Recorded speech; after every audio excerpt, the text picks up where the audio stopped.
5 years ago, the Johnson family was destroyed in the villa, and all because the head of the family, out of his own kindness, decided to save the little girl, thereby offending influential people in the capital. And only one child wanted to fight back, but the boy accidentally survived by falling into a deep lake, to spite his enemy. Now, 5 years later, Michael Johnson has acquired enormous power, capable of instilling terror by summoning ghosts and spirits into the real world. He returned to shed blood and avenge his dead relatives. God returned to the world to take revenge, to kill. A girl walks through the heavily urbanized city of New York, full of cars and people. Then, for some reason, she is stopped by a guy unknown to her until that moment. The girl turns around and sees a guy who tells her that he sees her soul turning black and predicts today's bloodbath. He justifies this by saying that it would be better to shed a little blood and hurry to prevent the consequences. The heroine is very surprised by what was said, asking again as if trying to make sure that she didn't hear it wrong.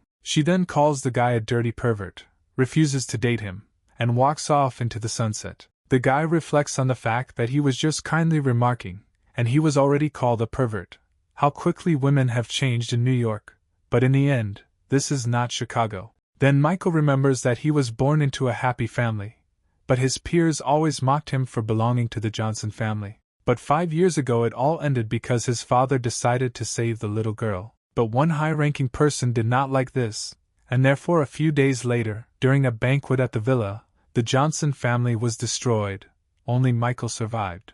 All the family's friends did nothing and just stood and looked at such a tragedy. Michael was very angry at the killer of his family. He vowed to kill him no matter what. However, the boy's attack was unsuccessful, and the rich man only laughed at his stupid attempt. In the end, the mother miraculously managed to push the child into Lake Newark, where the master saved him and took him with him to Chicago, giving him the ability to summon ghosts and spirits. Now the master gave Michael the task of returning to New York, and he vowed that he would take full revenge. After his memories, the guy feels that his body does not move, and because of the oppressive atmosphere it becomes harder to breathe. He then notices the spirit that he assumes is to blame for these feelings and captures it. Passers-by on the street feel something strange, but cannot understand what exactly happened. Michael understands that before carrying out his revenge, he must first complete the task assigned to him. Apple is one of the 500 largest companies doing business in New York. 3 days ago, the old man found out that within 100 days trouble would happen to Sarah Walsh, after which she would most likely die. The old man said that he had something with her grandmother, maybe Sarah was his granddaughter. At the entrance to Apple, Michael Johnson is stopped by security guards. He wonders if they know a person named Sarah Walsh. The guards indignantly ask whether he has an appointment with the above-mentioned lady, to which he declares that he has a very important matter and they need to meet in person. The security doesn't want to let him in and doesn't believe him, saying that Michael needs to leave immediately while he's still alive. The guy uses his strength and makes the guards fall to their knees in a panic attack. The main character turns everything into a joke for those around him and goes about his business. He sits in a comfortable pale yellow chair in the organization's lobby and orders the chief to be called to him. People start to panic. Something strange is happening. Michael is confused. An armed detachment bursts in and encircles young Johnson. The head of security approaches the guy and threatens him with consequences for entering this office. Michael, in a rage, repeats everything he told the security earlier. The head of security senses that something is wrong with the guy, and he is very strong, so he caves and says that Sarah is not in place today, but Michael can leave his contacts. The hero pretends to believe that his goal is not in the workplace, and therefore resigns himself to his fate. But he immediately reports that he still has nothing to do, so he can sit here all day, indifferently sending the squad to rest. The chief security officer is confused. He understands that he will lose his job if he does not drive Michael away, but he cannot do anything about it. Then he changes his mind and orders his men to seize the young man who broke into Apple. Some pretty girl with good shape and heels appears and orders the security to retreat. She attracts the attention of those around her and turns out to be a director named Jessica Nightingale, whose beauty can only be matched by President Sarah Walsh. The security officer tries to warn the headmistress about the danger, but she brushes his words aside like an annoying fly. Jessica introduces herself to the intruder and asks how she can help him. Michael peers at the director, and some images from the past begin to pop up in his head. He recalls that Jessica was his desk mate in elementary school and that they had a great relationship until middle school. Johnson again falls back into the events of 5 years ago, seeing his return to the already sealed house after the incident. The whole city turned its back on his family, and an assassination attempt was made on his father's company. All of New York was at the mercy of one man. Despite the pressure from others, Jessica endured all the rumors and buried my parents on the mountain, placing a tombstone. Michael did not think that they would ever meet again. Now he is obliged to thank her somehow. Coming out of his memories, the guy finds himself too close to the girl, which she delicately hints at. Jessica repeats her question, to which the guy replies that he saw her somewhere. She is embarrassed, and says that this is an old-fashioned way to start a conversation. The girl ends the conversation, and, despite the cries of the clerks, asks to leave the guy alone and not create so much useless noise. Michael notices that Jessica has changed a lot since their last meeting, especially her breasts. He decides that his priority now is Jessica, not Sarah. Director Nightingale gets into his cool, expensive car. Then she notices Michael in her back seat, who shouldn't be there. The guy casually starts the conversation, as if this is how everything was supposed to happen, completely ignoring the girl's reaction. She doesn't understand what the guy wants to achieve, and how he even ended up here. Michael sweetly announces his desire to go for a ride with Jessica, again ignoring her confusion. The girl embarrassedly asks if he was waiting for someone, but he reports that this is not that important at all. Slightly irritated, the heroine says that she cannot allow a stranger to sit in her car, and therefore he needs to introduce himself. Michael reports that he is ready to give his name, while simultaneously sensing darkness and a bloody trail from her soul, which foreshadow a big event, and then shyly gives his name. Downtown, a big, beautiful building that every office clerk would love to be in. Jessica appears at the banquet with Michael, wearing a chic dress that emphasizes the girl's equally attractive figure. All eyes are on her.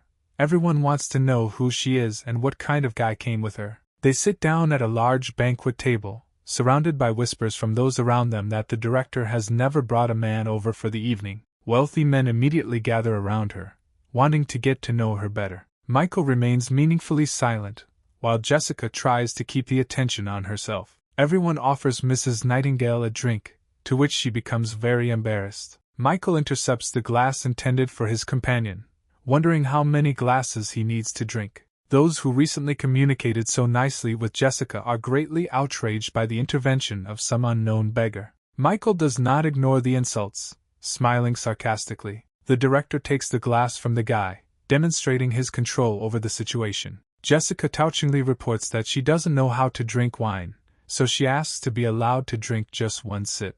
This does not go unnoticed by her newly acquired fans. A man with a bottle of wine, standing out from the crowd with his charisma, appears and asks if one sip will not be enough. Jessica, straining greatly, recognizes him as Raphael Burke. Everyone around is gossiping about the influence of the young man and that the last time Nightingale threw a glass of wine on Burke, as a result of which he became madly angry. Raphael angrily reveals that Jessica must drink the whole bottle to atone for her past incident. He clearly makes it clear that this is not a request, but an order. The mistress tries to get out of it by insisting on one glass, otherwise she will cause trouble for others, remembering that she threw the glass on him that time because she thought it contained drugs. Raphael, approaching her at a dangerously close distance, reports that he has already booked the presidential suite, and therefore she will have a place to rest, and she should not break down. Jessica is afraid that there might also be drugs in there this time, so she doesn't dare to drink. The aggressor flares up in his displeasure, calling Jessica dirty names, hinting that even Sarah Walsh is drinking today. Sarah tearfully reflects on her situation, realizing that compared to his power, it means nothing. Michael bursts between the two people, taking Raphael's bottle away, leaving him in angry confusion. Burke curses dirty at the hero, for which he is instantly hit on the head with a bottle, causing it to shatter into pieces. The former abuser complains of a pain in his head, like a small child. Michael responds to the complaints by saying that it is rude to force a girl to drink. Everyone is shocked by what just happened to such a highly respected person. Someone notices that the guy will not live to see tomorrow morning, because he went against the Burke family, one of the most influential politicians in New York. Jessica begins to beg to spare her friend, promising to drink any wine in any quantity, understanding the consequences. In great rage, Raphael curses at the heroine and hits her in the face, informing her that the two of them will have big problems today. Burke continues to appear, but young Johnson interrupts him with a sharp kick to the balls. Raphael, crumpled on the floor in pain, swears that he will kill Michael, calling him a bastard. The main character flares up with hatred and hits the enemy's face on the floor, saying that he will still see which of them will die first. Many significant-looking men in black glasses appear, who look disapprovingly at what is happening in order to stop. The man standing in front, with growing anger, repeats twice that Michael must let his victim go. Onlookers report that this is the head of the Burke family and also the father of Raphael, and therefore Johnson is finished. Next to the head of the family stands a strange man with a long beard and an inscrutable gaze, who is most likely a legendary warrior. Jessica realizes that she and Michael are in huge trouble, and Raphael calls his daddy for help. Johnson releases the arrogant rich man with demonstrative indifference. In the past, the handsome and charismatic Raphael runs to his daddy like a little coward. The ancient warrior also has some kind of secret power, like Michael, but does not express any emotions. Little Burke begs his father to punish his offender for taking Jessica from him. The father, furious, orders his pathetic son to shut up and get out of here, to which he is very surprised. The head of the family inquires about the origins of the young man from that same warrior named Jack Larson, addressing him personally while Burke's son hides behind him. Larson reports that Michael also has power, and due to his youth it is easier for him to activate the power. The main character listens with feigned indifference, and then wonders what else they have to say, and what they generally want to achieve. The dishonored head of the family sets his warrior against Johnson, telling him to leave the body if he asks for mercy. The legendary warrior warns the hero that the guy should not have gotten involved with someone like him, and begins his attack. Quickly approaching, the old man recommends that the young man beg for mercy. Michael indifferently responds to the enemy, and Jessica, in confusion, wonders whether this is really the same ancient warrior in front of her. Young Johnson, with complete indifference, grabs the old man by the top knot of his hair, wondering if the family has prepared a coffin for him. The old man experiences an indescribable range of emotions from the impudence of the boy. Jack Larson's eyes flash with blue flames, and he himself makes a sharp lunge towards his opponent, intending to deliver a crushing blow. Michael dodges the attack without any problems, leaving the warrior confused by his lack of control over the situation. The main character, using his advantage, delivers a crushing blow right to the face of the legendary warrior. From the power of Michael Johnson, the ancient warrior is finally and irrevocably defeated and slammed into the floor, and the main character complains about the old man's dishonorable attack. Everyone around is shocked by what they have just seen and is in a stupor from the shock they have suffered. Michael asks with absolute indifference who will be next. Father and son are shocked by how their legendary war was defeated with one blow. The old man wonders how the main character could have such power. Michael sarcastically discusses who he is. A strong sound wave emanates from Johnson, which does not go unnoticed by anyone present, including the great warrior Larson. Michael arrogantly approaches the head of the family, without even taking his hands out of his pockets, and addresses him by name. Using his power, the young hero intimidates the elder Burke, repeating the threats that were previously addressed to himself. Michael remembers that the Johnson and Burke families feuded for many years, even when the hero was not alive. Raphael's father orders his people to get rid of this insolent man. In the hope of increasing their salaries, the guards, as if in a race, are trying to be the first to get to the enemy. All the guards rush at Michael at the same time, but he calmly deals with them in an instant. The main character says that ordinary people obey and leave, looking around at their defeated rivals. Members of the Burke family humiliate themselves before Johnson and apologize in every possible way, begging him to leave them alive, and Michael mocks their helplessness. The hero's eyes flash with the red flame of revenge, and he says that the debts must be repaid.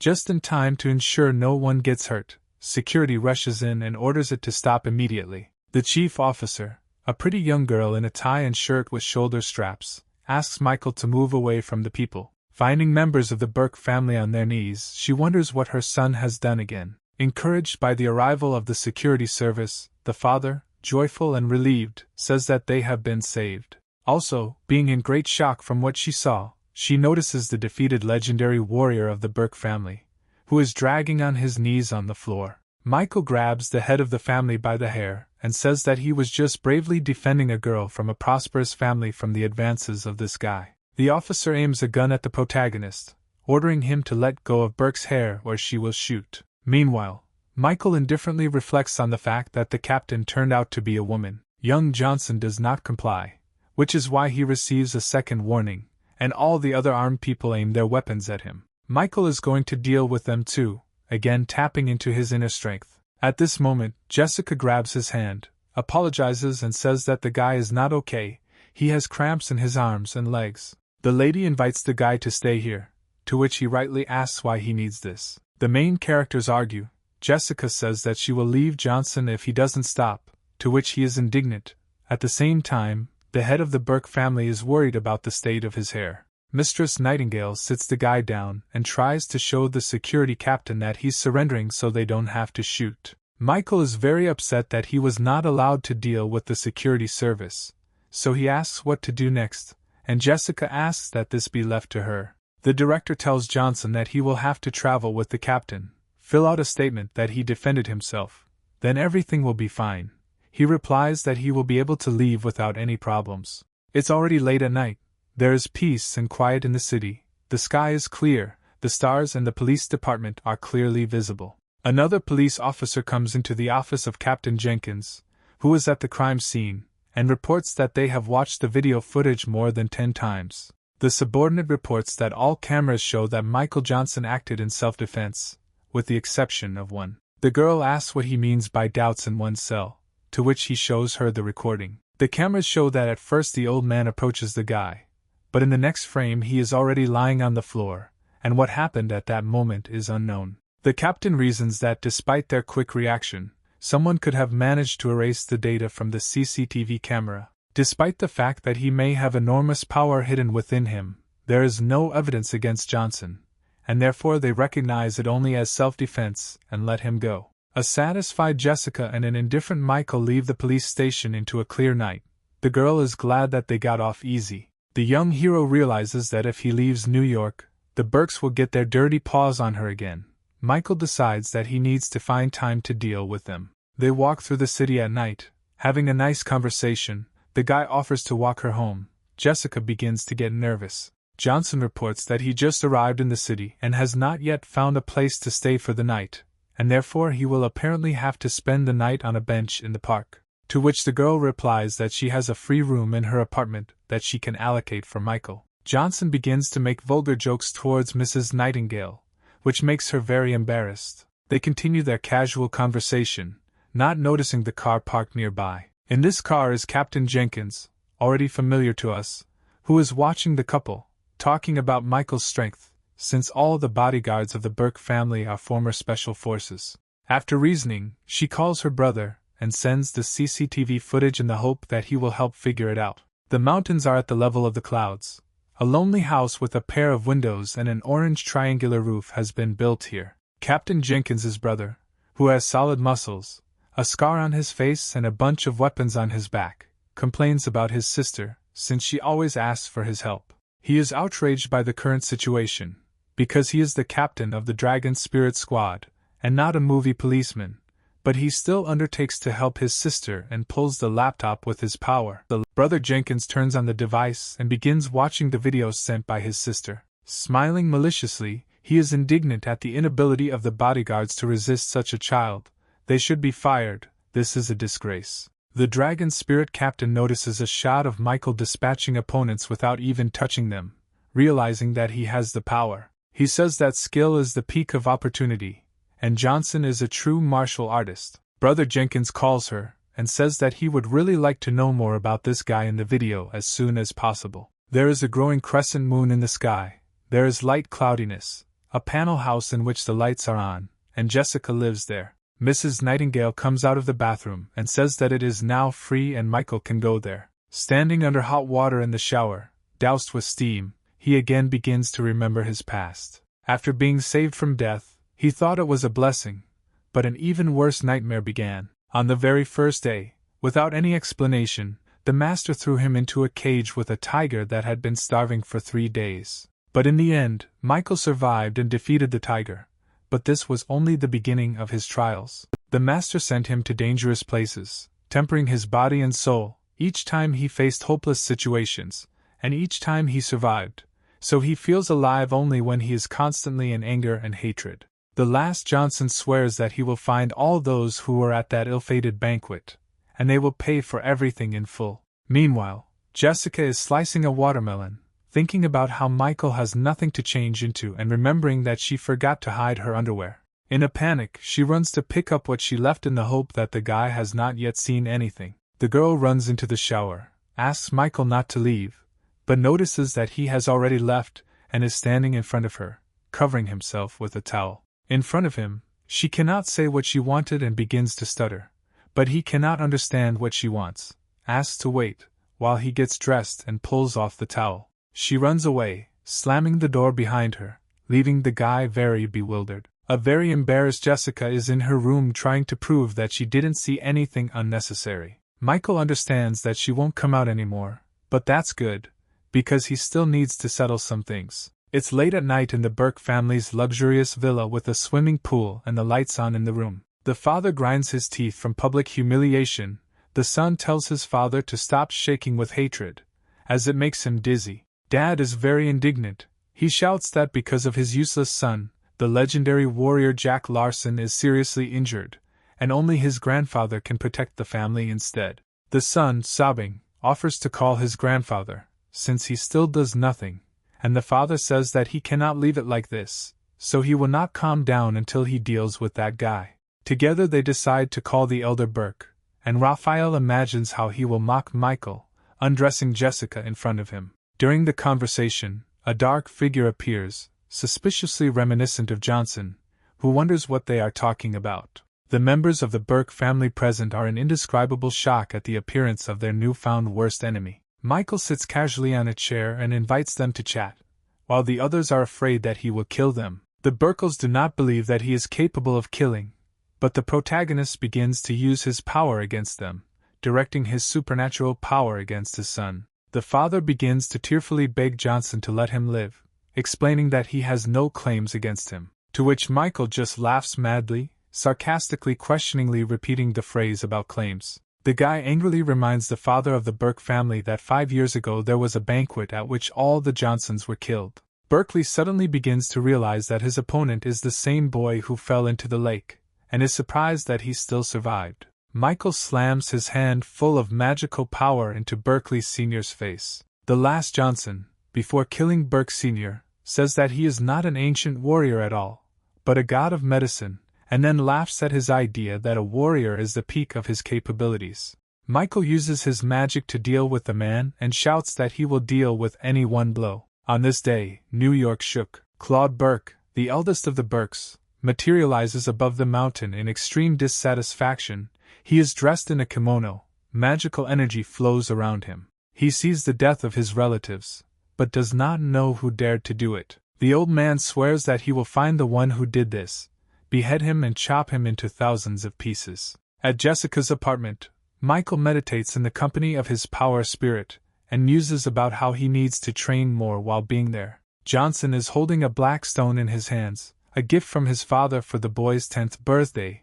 He still doesn't know what to do with it, and in a week the day of his parents' death will come, and therefore he will need to visit them. The guy notices a strange inscription in red on the stone. He suggests that blood should be dripped onto it. The stone jumps out of the hero's hands. The artifact begins to spread large waves of energy around itself, pressing on Michael, which makes his head spin. He won't last long.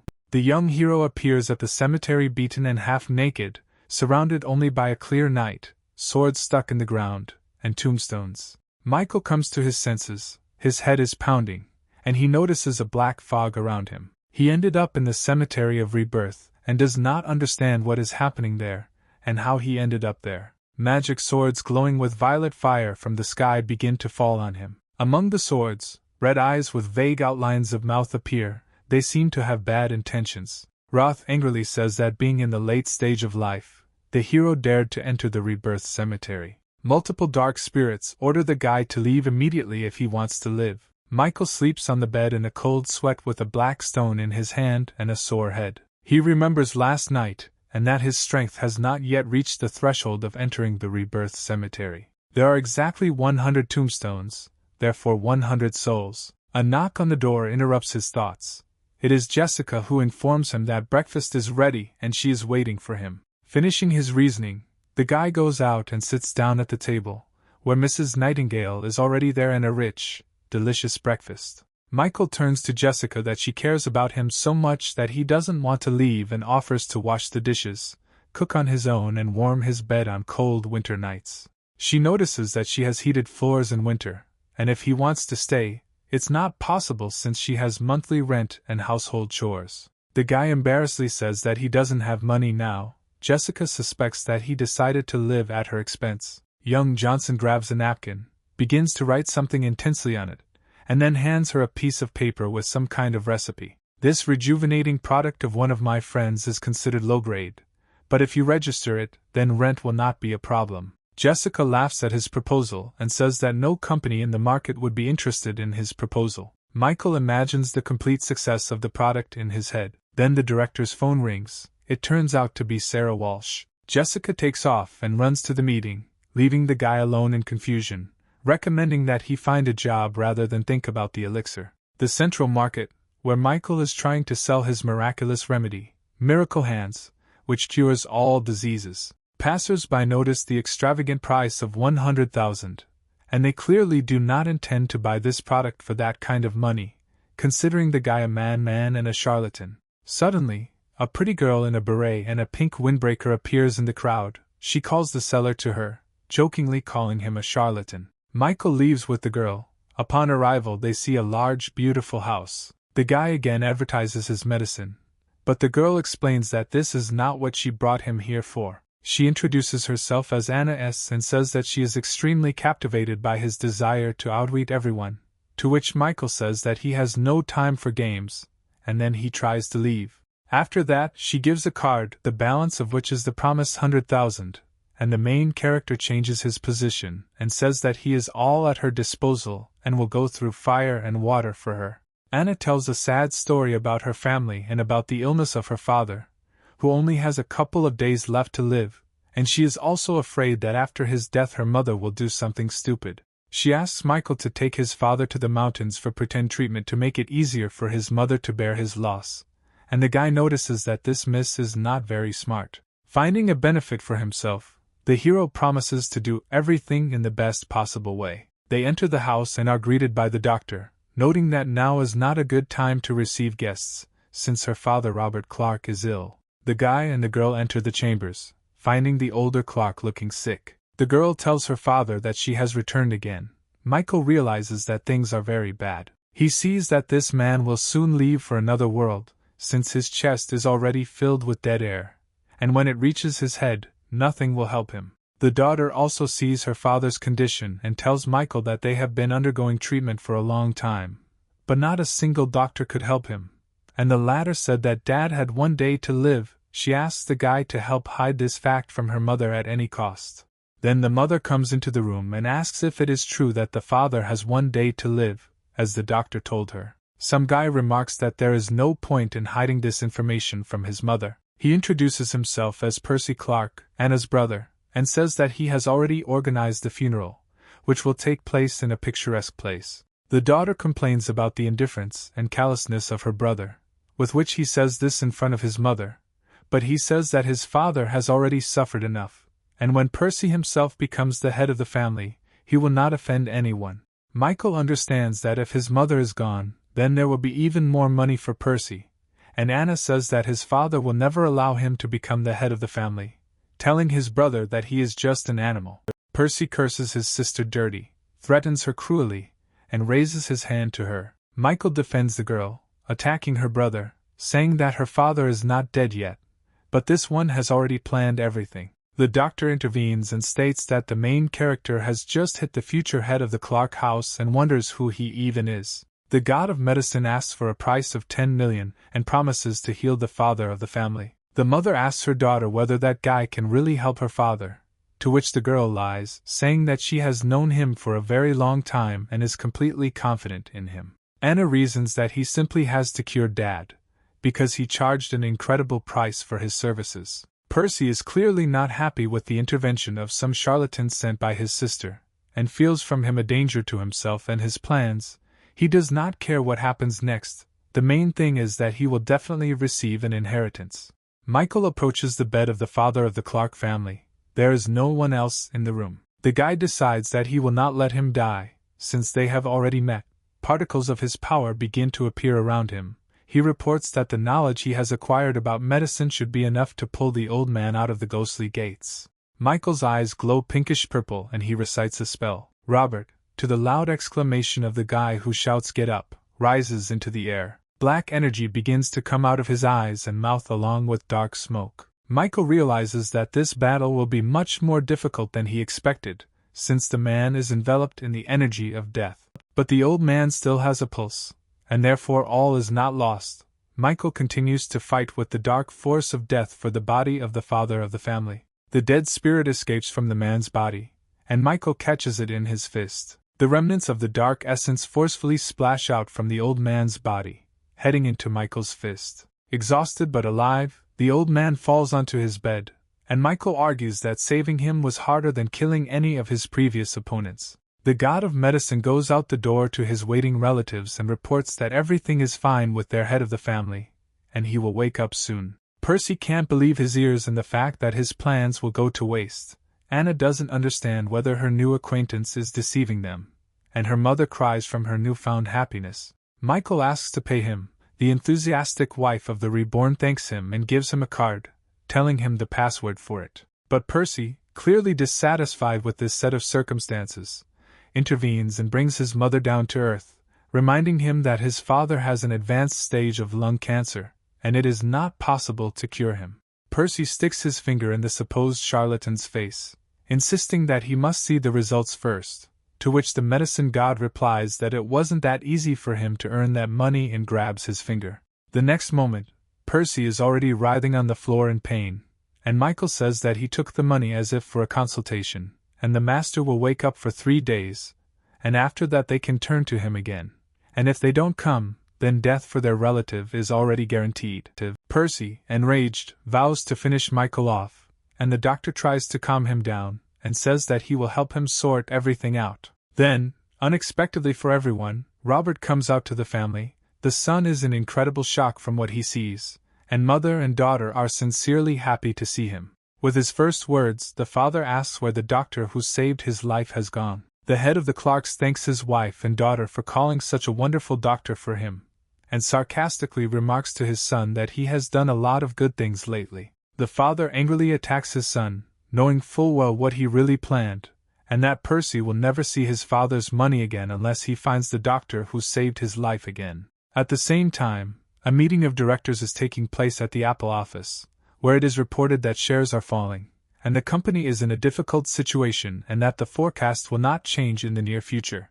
Everyone is discussing that they need to launch a new line of cosmetics to avoid bankruptcy. Jessica sits in complete confusion, remembering Michael's recent dubious proposal. She's all nervous, her chest itches, she tries to do something about it, and finds Johnson's note. The paper contains a recipe for the very elixir that the young man was talking about. While Jessica is talking about how something like this can cost 10 million, a girl with glasses comes up behind her and snatches the piece of paper from her hands. Carmen wonders what the headmistress is hiding in her underwear, and then wonders what the recipe is. The girls begin to argue over the piece of paper, since Carmen does not want to give it back and mocks Jessica, hinting that she got the recipe through the bed, to which the heroine hints that not everyone is like her. The rival ignores Mrs. Nightingale's requests, and tears the paper in front of her eyes. Jessica is incredibly angry and cannot say a word out of anger, and then pushes Carmen, shouting that it was her piece of paper. The others, noticing this altercation, completely ignore what is happening, since this is not the first time this has happened. The girls swear and angrily grab each other by the hair, swearing over the just destroyed piece of paper, and Carmen also insults Jessica, and she threatens to tear her painted face like that note. Some seemingly bossy woman appears and tells the girls to stop quarreling immediately. Apple President Sarah Walsh fully enters the room, her eyes glowing, and the flames of her employees' fear of her person blazing behind her. Everyone calms down and the meeting begins. Everyone present listens carefully to the president's speech. She is very unhappy with the research and development department because their products remain the same for many years. Workers try to justify themselves by complaining about high competition and the fact that they have already searched through all the known recipes. But this does not help improve the effects of cosmetics. Sarah thinks in her head that it took her a long time to build her biggest cosmetics company, and therefore she can't give up so easily. Carmen sarcastically remarks that Jessica had some kind of recipe from a famous person. Everyone gets inspired when they hear the name of this person, wondering if she really has something like that. She reports that this is not entirely true, because this recipe was written by her friend. Jessica frantically shows the torn piece of paper, trying to say that her friend was just trying to make a joke. Everyone around is disappointed with the priceless formula written on a napkin, and Carmen is happy that she was able to humiliate her rival by making her look like a fool. Then one of the employees of the Research and Development Department notices that the recipe is true, despite everything. All the hatred of those gathered was directed at Carmen, since everyone saw that she was tearing this napkin to annoy Jessica. Sarah promises to fire the culprit, and if the recipe is not restored, then to prosecute her. Carmen begs for mercy, noting that she did not do this on purpose. The employee reports that with this formula, they will be able to make a real breakthrough in the industry, surpassing their competitors. The president is extremely inspired by the information received and orders an immediate search for the pieces and restoration of the elixir recipe. Carmen is shocked that Jessica had the same recipe, and she also helped introduce it, so she freezes on the spot, and Sarah tells her to go to the shopping department. They will look after her. The director returns home and calls Michael, but he seems to have already left. Jessica sits on the sofa in thought and wonders whether her new friend, who wrote that very recipe, will return. Michael amazes the girl with his actions, because in fact he is a stranger who spent the night with her and wrote the right recipe. She even begins to think that he is the hidden ruler of the world. Someone's hand falls on her head, she begins to scream in horror, covered in cold sweat, and behind her is a guy whom the heroine was thinking about just recently, who asks why she called him and how she is doing. Jessica asks when he managed to return. The guy says that he had just heard her call. They talk. The girl is incredibly embarrassed. She asks to write the recipe for the elixir for her again, since the previous formula was spoiled. Michael reports that the recipe is not that good yet, it's just a note. The guy offers to write another recipe. The guy is about to go to bed, and therefore says that Jessica should also go to bed early today, but she tries to continue the conversation, grabbing his hand. Michael jokes that he is ready to listen to her if she asks him as a man, to which the girl says that she can still call the police. Jessica turns the conversation to the topic of his search for Sarah Walsh, and says that she herself wants to see him. The guy with a dissatisfied face repeats Sarah Walsh's name, and says that he won't go to her. He can't, he's busy. The girl tries to remind him that he went through a lot to get to her, and now he himself is resisting. He quips that yesterday his love was ignored, so today it's his turn to be hard to touch. Michael insists that Mrs. Walsh call him herself tomorrow, since he is not in the mood to go to her, after which he ends the conversation and goes to bed. Then Jessica's phone rings. It turns out to be her boss, who is interested in what she was able to get from Michael. Sarah says she'll think about contacting him herself, but for now let the director keep an eye on the guy. The president, having hung up the phone, talks about what an unusual young man she came across, who first makes a scene in the office, and then does not dare to come. The next morning, Michael enters the Temple of Humanity, pondering the strange appearance for the pharmacy. Michael notices a long line at the pharmacy, so he decides that he needs to look around first, at the largest pharmacy he has ever seen. Michael stops next to a huge painting, which he really likes, even though he understands that it is just a fake. Michael notices that someone behind him asks where this beetle came from, turns around and sees in front of him Lily and Jacob Sanders, who are grandfather and granddaughter. The girl is indignant that the guy called their family's treasure a fake, noting that she doesn't may be so, since it was bought in the capital. Jacob delicately notes that several collectors have noticed the authenticity of the image, to which Johnson replies that this only proves that they and the collectors are uneducated. He notices the flaw, but dismissively says that the copy is very good, and therefore they can continue to deceive people, and then sadly remarks that he expected to find something worthwhile here. The granddaughter begins to glow with magical turquoise energy, and the grandfather tries to stop her, reminding her that this is a simple person. She can't let the bastard be so arrogant, and prepares a magical strike, swinging her leg at him. Grandfather shouts that ancient martial arts cannot be used against mere mortals. Michael, without much difficulty, grabs the girl by the leg with which she wanted to inflict a magical blow, disdainfully wondering if this is really all she is capable of. Lily in her head is shocked that the guy so easily defended himself from her technique, with which she easily knocks out 2 bags of sand. The main character asks if she has calmed down and begins to tickle her recently captured leg. The tickling makes the girl lose concentration and falls to the floor, leaving her grandfather shocked by what is happening. Michael jokes and laughs at the girl's abilities, but says that a couple more years of training could fix everything. Lily Sanders screams in rage at her attacker, who remains completely indifferent. The adult notices that he coped with her reception without any problems, and therefore only with his mercy, she is still healthy, and she complains that he simply pissed her off, so she would have easily won. Michael hints that he can repeat it at full strength by showing her terrifying form behind him. The girl wants to run away. The grandfather apologizes for her behavior, and also orders his granddaughter to apologize. After this, the old man asks Michael to tell him more about this picture, since he is already too old for such riddles. Michael, using his superpower, shows the old man why he said that the painting is a fake, and also reports that sometimes it is very difficult to distinguish a fake from the original. Besides, the author of this work tried very hard and not for a small amount.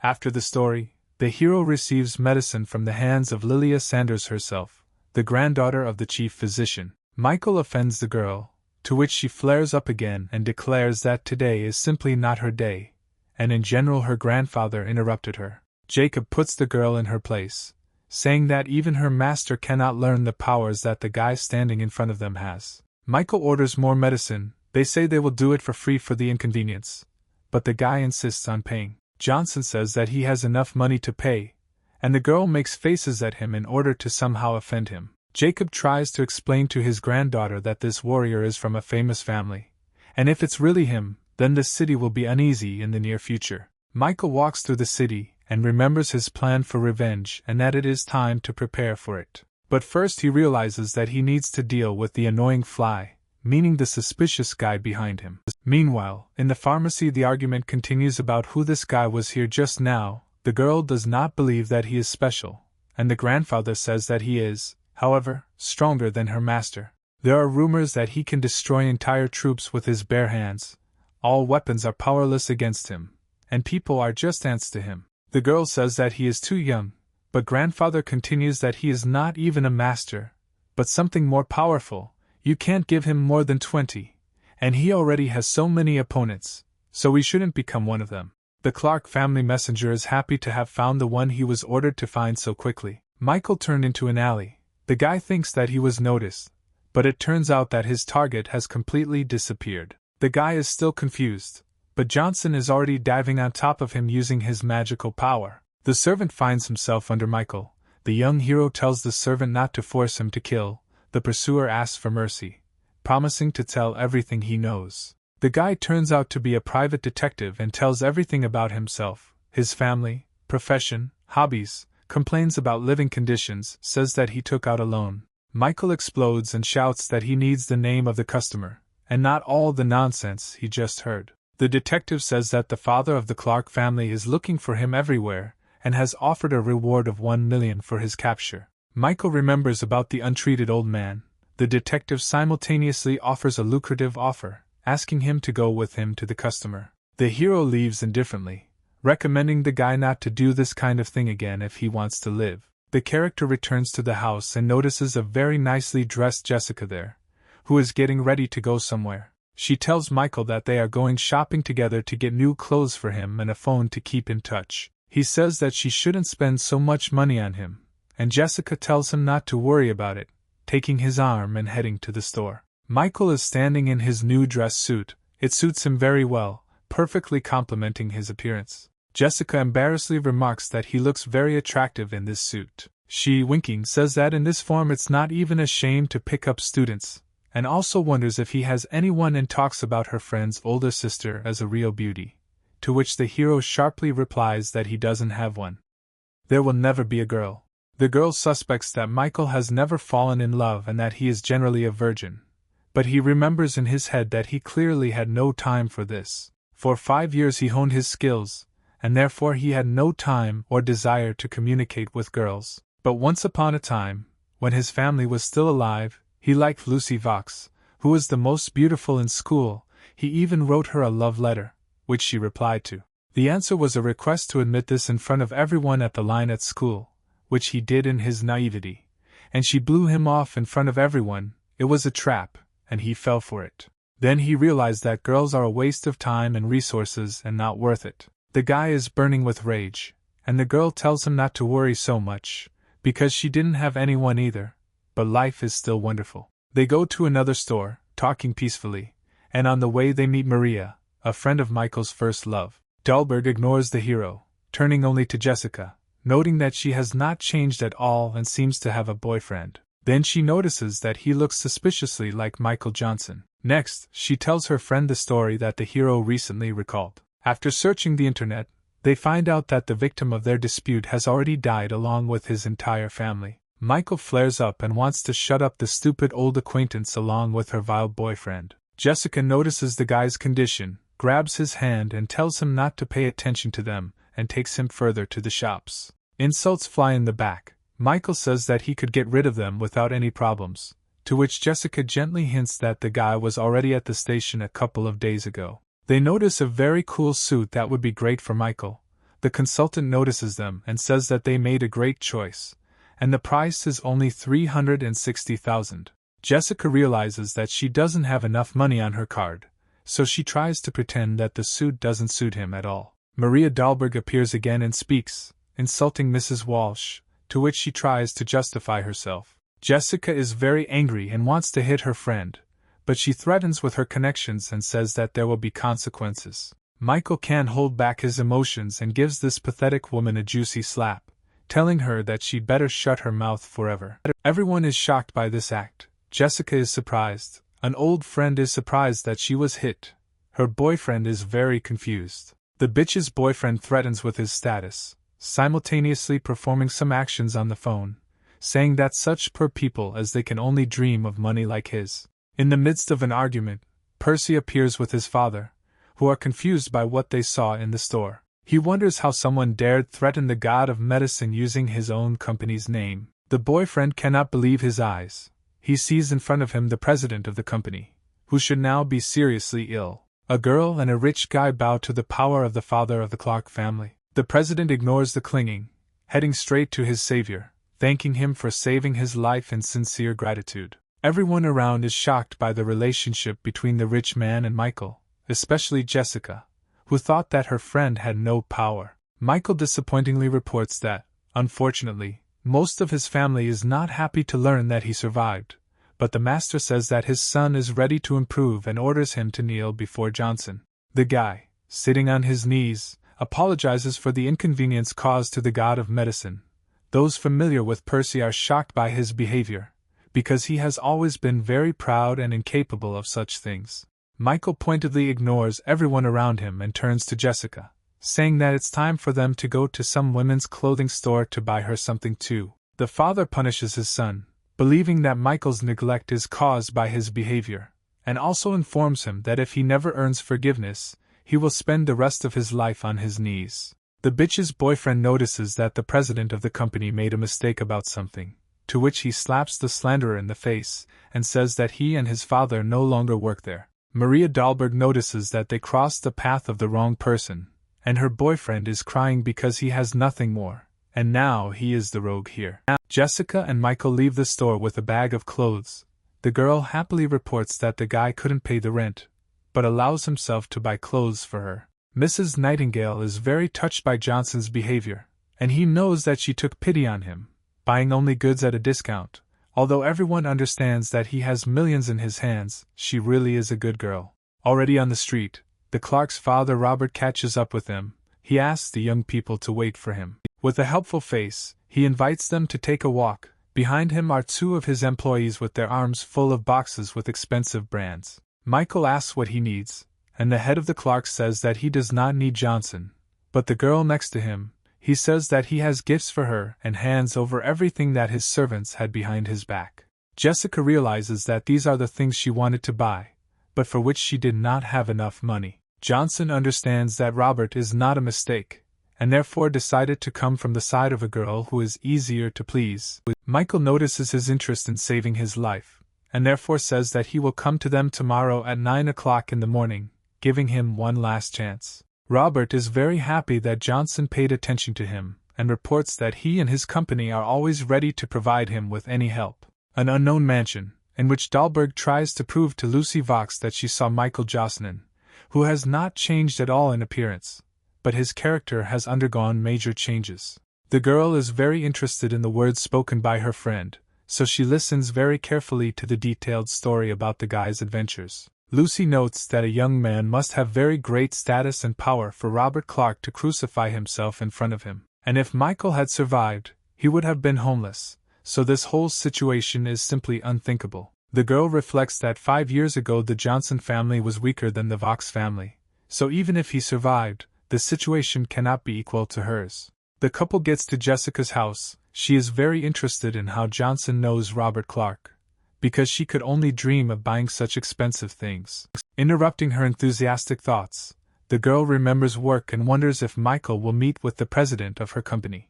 Jessica teases the main character, but he calmly parries her attack and sits down to watch TV. It is reported on television that 2 male bodies were found in the same mansion. The report said that the dead were Raphael Burke and his stern father. The police confirmed that it was a brutal and premeditated murder. Jessica, horrified, says that, of course, she would like to take revenge on them, but obviously not in such a harsh way. Michael reports that bad people tend to make enemies for themselves, and therefore this is a common occurrence, and also indifferently says that this is his doing. Mrs. Nightingale does not believe that her friend could do this, because being able to fight well is not the same as being able to kill. She rejects the guy's words, changes the subject and goes in a cheerful mood to try on new things that she has just purchased. Michael goes for a walk through the quiet city at night, talks about the medications he has purchased, and realizes that now he has everything he needs to train his skills. During his thoughts, he meets Captain Jenkins, who is already familiar to him, and she is glad that they have finally met again. The hero remembers who it is and says that he is busy now and is trying to leave. The officer, as if to the point, asks if the guy has heard about what happened to the Burke family, even if she doesn't believe that it could be him. But the Johnson family has gone into oblivion. Michael interrupts her by grabbing her by the neck, sparkling with his power, and asking what she is hinting at. A frightened Jenkins realizes that despite her martial arts training, she can handle the guy, and also says that there are still some things they need to discuss, but she wanted to do it over dinner. He refuses and leaves, saying that he has other plans for this time, and the girl is trying to catch her breath after the capture. She argues that the guy has achieved perfection in ancient martial arts, but even in 5 years it is impossible to achieve such a result. What happened to him during this time? Michael is standing in the kitchen of Jessica's apartment, chopping ingredients for something. He plans to use Nightingale's microwave while she sleeps to practice alchemy. Something goes wrong, and the guy realizes that the ingredients the doctor gave him have already gone bad. But at the same time, he still manages to create at least 5 red spheres, although he should have gotten much more, but this should be enough. In the morning, Jessica wakes up from some noise and goes sleepy into the living room, yawning heavily. In the hallway, she discovers Michael, who is intensively getting ready for something. He says that he is going for an examination, and if necessary, he will gladly accept her call. She says that she would not call him a doctor, because he talks some kind of nonsense all day long, and argues that he knew the recipe, and therefore can be able to heal. Then she remembers the incident that happened with the Johnson family. She does not understand why trouble befell such a good family. Each member was as kind as possible. Anna is standing somewhere in the middle of the city, and seems to be actively waiting for someone. Some guys are thinking about who such a beauty might be waiting for, a friend or a boyfriend. One of them says that a rich girl can't wait for a guy like that. She can only drive around in an expensive car with a security guard. The second agrees that there is something in this meaning. A third appears and says that she is clearly not waiting for one of them, but they are intrigued by his words. Michael says that he doesn't understand women, but this girl is clearly waiting for him, and not anyone else. The guys begin to mock Johnson, since a beauty with such a luxurious car cannot wait for a freak like him. But at that moment Anna notices him and calls the main character. Anna runs up to Michael and is genuinely happy to see him, leaving the other two guys confused. She brings the hero to her home in a luxurious living room, where Robert Clark and his wife are already waiting for them. Michael hands over 5 already blackened balls, and the patient wonders if this can really be eaten and asks if there is any alternative, such as acupuncture or a decoction. The hero says that you need to eat all 5 of them at once. Robert obeys and throws them into his mouth. The father of the family immediately flares up with magical energy, shocking those around him. Robert feels full of strength and energy under the influence of a large number of medicinal herbs. The completely revived head of the family almost flies into the sky with joy. His relatives think that he fed him stimulants. Robert says that he will be grateful to Dr. Johnson all his life, giving him $100 million for his help. Michael says that this is just a deal and there is no need to exalt him too high. The restless father of the family reports that he has an empty property, and gives the key card to Michael for use, and also hopes that the doctor will have time to have dinner together. Michael thinks that he can store his medicine in the empty apartment, and Clark himself can be useful to him because he understands business, and therefore he can help with the company taken away from the Johnsons. The hero happily accepts the key card and makes an appointment for dinner tomorrow evening, and Robert agrees. The young god of medicine says goodbye and silently leaves the Clark house to go about his business. Michael stands next to a huge pile of medicines that the eldest of a dynasty of doctors has prepared for him. The recipient is satisfied with the quality of resources for his work, and thinks that these doctors are successfully maintaining the bar. The seller sets the price at $5 million, because he remembers that Johnson will not accept the goods for free.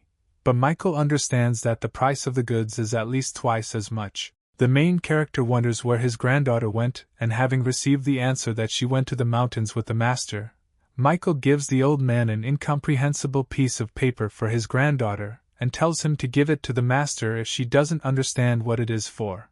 Michael asks where alchemical supplies can be purchased in New York, and the old man wonders how this young gentleman even knows about alchemy. The pharmacist notices that the alchemists disappeared thousands of years ago. There are only a couple of pills left on the market, but they are priceless. It used to be that a family with an alchemist could become one of the leading families in just 3 years. The old man is shocked by Johnson's capabilities, but he jokes that he doesn't understand anything about alchemy.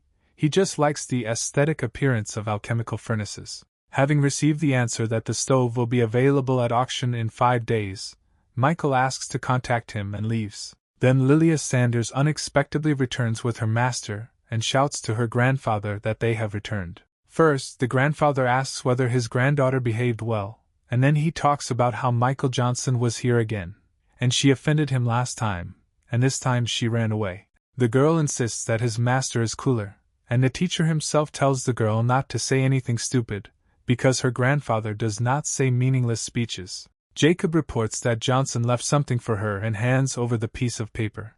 The granddaughter, of course, cannot understand what is written there. She throws away the paper, saying that everything is written there in terrible handwriting. The note ends up with the master, and he wonders if her grandfather mixed up something and whether it's really for Lilia.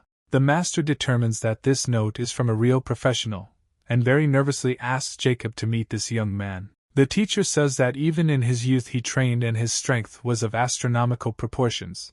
After a long time he noticed that something even touched his internal organs. The girl says that this explains the discomfort she feels after training. The master reassures the girl that there is nothing wrong with this, because he is watching her so that nothing happens. He says that if he continues to train himself, he will die, but Johnson wrote on this piece of paper a salvation that will help him become even stronger. The girl thinks that even if the master calls this guy a noble man, she doesn't understand who he really should be. Michael stands near a huge villa and realizes that this is exactly what Robert Clark has prepared for him, and not some luxury room that he was counting on.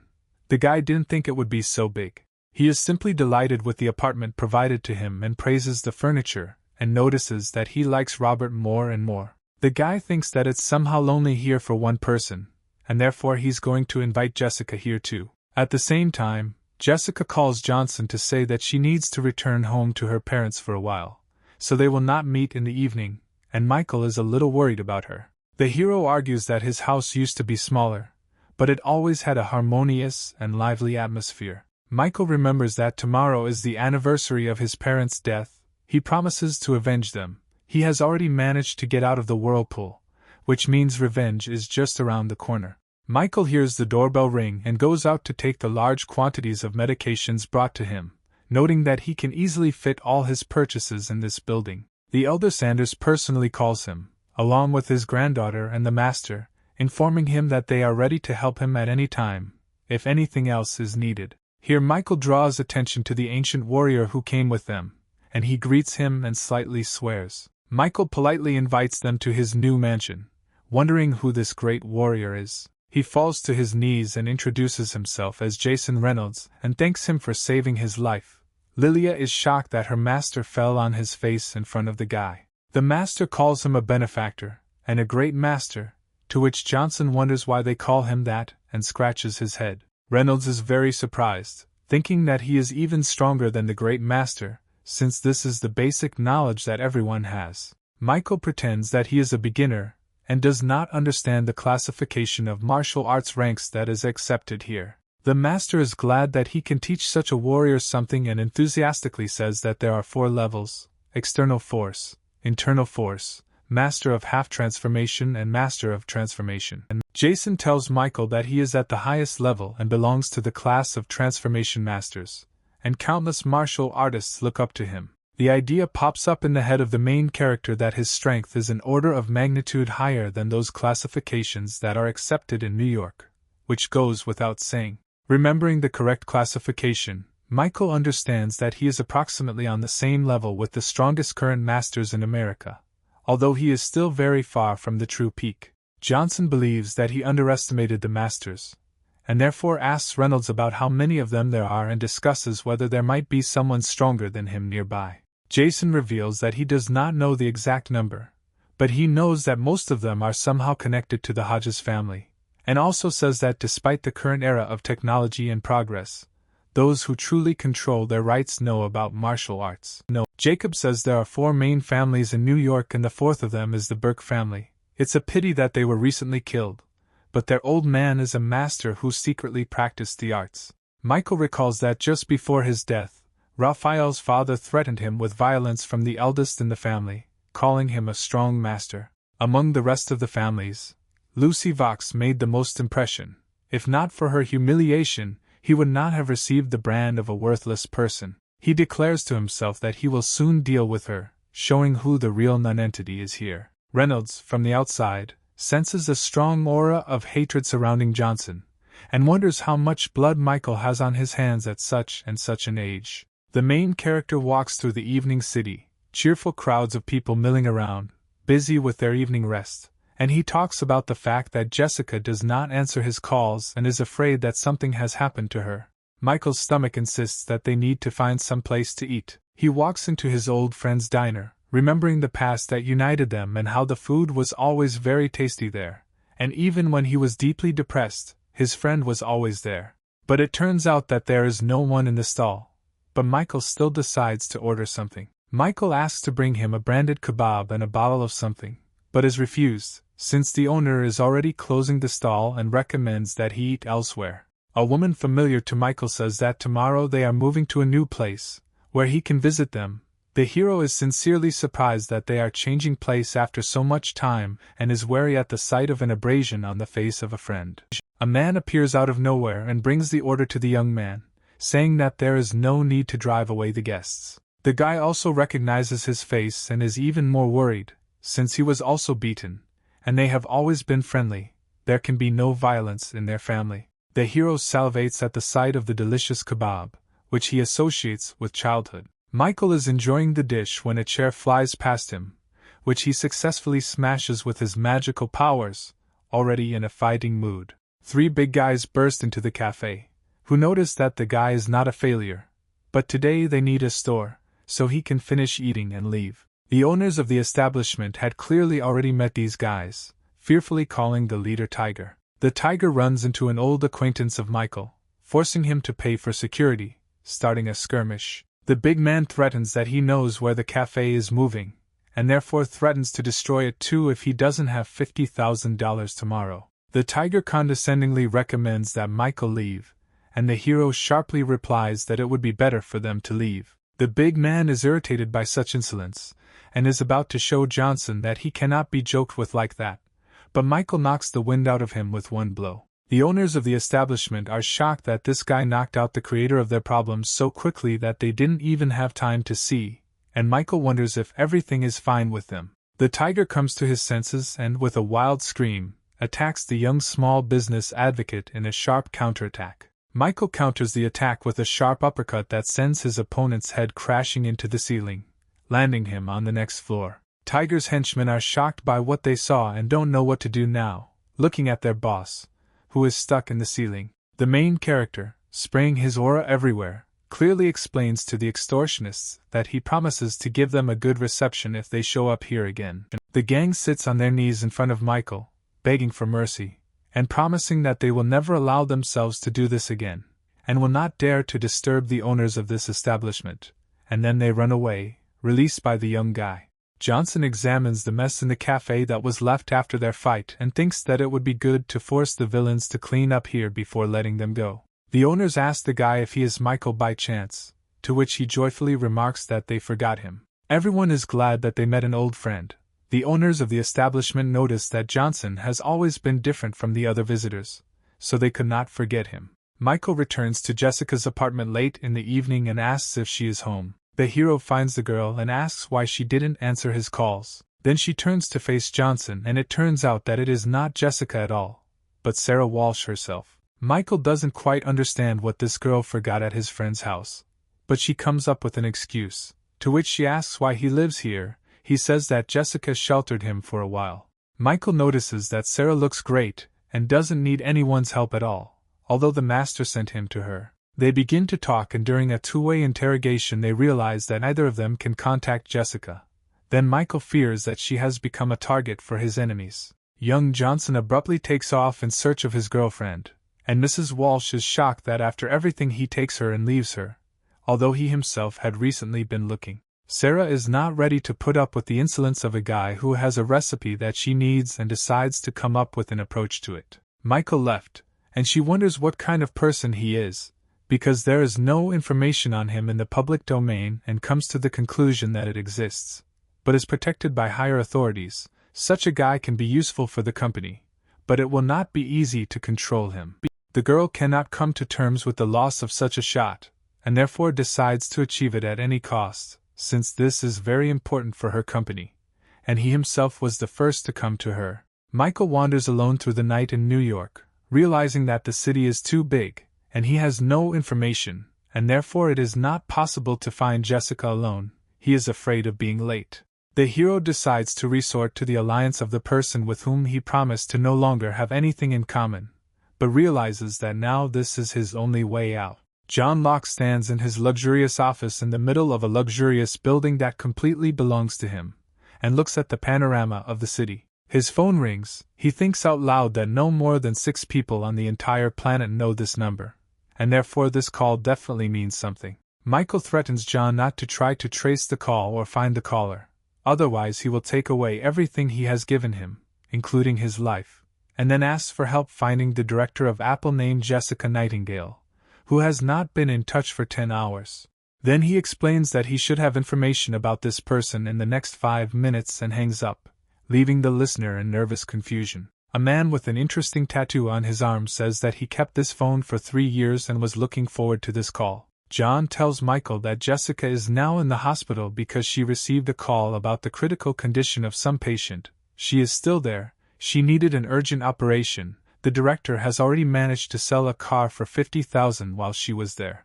Mrs. Nightingale is in a very upset state. She has already connected all her finances and even sold the car, but there is still not enough money for the operation. Jessica's parents say that they have also already collected all their money and even contacted distant relatives with whom they have tense relations and have not communicated for a long time. Jessica's uncle, who obviously has a lot of money, arrived at the hospital and wonders what had to happen for them to start looking for him. Relatives beg to borrow money for the operation, but the uncle reports that his business is going through hard times, and therefore he has no money. The uncle's wife notices that a match needs to be found for the son of an influential man, and Jessica is beautiful and there is no doubt about it. If she gets married, her husband will be promoted. The aunt not very politely hints that if Jessica agrees to a marriage contract with the stupid son of a rich man, then they will have money for her brother's treatment. Jessica is shocked. Her uncle's wife says that this is the only solution available to solve their problem. The parents are against selling their daughter. A distant relative puts pressure on the girl, saying that her brother is only 14 years old. Can she really calmly watch him slowly die? You are his sister. But then from the door comes the inquiring cry of Michael, who is interested in who is going to marry off his girlfriend. He wonders why Jessica didn't tell him about her brother's illness. For him, as for her boyfriend, this is too much, and all the relatives are shocked by what is happening. Jessica's greedy distant relatives are trying to destabilize the guy, since they do not benefit from his existence. The girl, to prove that Johnson is her boyfriend, kisses him on the cheek, stunning even him. The uncle insists that not every man can afford to pay for such an expensive operation. Michael, with a smug look, reports that 400,000 is mere change. He paid for the operation on the way to the hospital. Johnson understands that he didn't have time to do this, but he's glad that he managed to get here before Jessica agreed to the marriage, even if he was found out. Michael laughingly reports that the money did not go to the hospital but directly to the best doctor in New York, Johnson, who will cure the guy in no time. The uncle's wife remarks that for some reason she has never heard of this doctor. The hero thinks this woman should work as a detective, and he confidently replies that, of course, she didn't hear, because this doctor is himself. The uncle dies laughing from such a statement, and his wife says that if he is a doctor, then she is a god. 2 doctors enter and ask the patient's relatives to be quiet. One of the doctors turns out to be Robert Clark's attending physician. This doctor immediately rushes to Michael as soon as he notices him, to warmly greet him as a true god of medicine. All the relatives are on the verge of fainting from what they heard from a highly qualified doctor. Michael tries to hide what happened in the Clark house, hinting to the doctor that they saw each other in the hospital.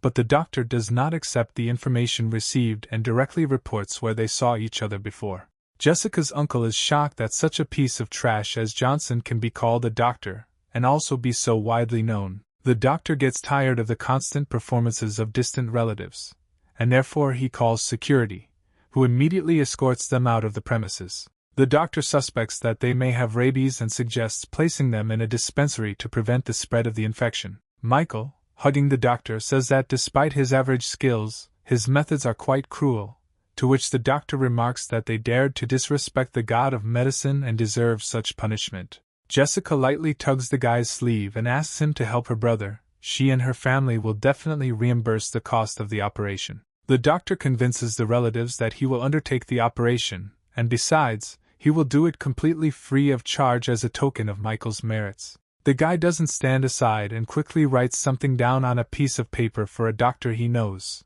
The doctor reads the note, and sees that it describes an ancient needle insertion technique that will greatly improve his work. Michael also takes out his card and wants to pay despite the doctor's previous words, but he strenuously refuses, saying that he will sort everything out himself. The relatives themselves are on the verge of ending up on the operating table from the exorbitant surprise they experience from everything that happened before their eyes in the last 5 minutes. The parents are very surprised that their daughter has a boyfriend, and one who is capable of such actions. Upon leaving the hospital, Jessica's parents send her home to rest, saying that from now on they themselves will be able to look after their son. Then the father calls his daughter over and says that he and Michael, while they are not yet married, should not forget about contraception, leaving Jessica very embarrassed. Michael, who heard this, further confuses the already hurt girl, saying that he did not think that her father was so concerned about safety. Jessica, blazing with anger and embarrassment, screams at Michael because he overheard someone else's conversation, to which he only notes that he just has keen hearing. Finishing the conversation, Jessica is about to go home by car, but remembers that she pawned it, and therefore will try to return it tomorrow. The guy pretends that he doesn't understand what Jessica is talking about, and says that she left him the keys to her car. The girl rushes into Johnson's arms, warmly thanking him, who clearly did not expect such an outburst of feelings. Already behind the wheel of the car, Mrs. Nightingale wonders why Michael is helping her so much, to which he reports that she may find out about it tomorrow. The girl feels the cold, saying that the air conditioner is broken, but Johnson realizes that, unfortunately, everything is not so simple. He feels the spirit of extermination nearby.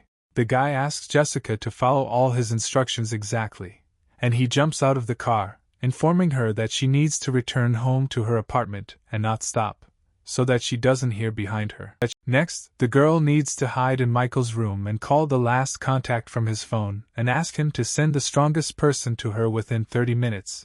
And when people come, don't resist, wait for me.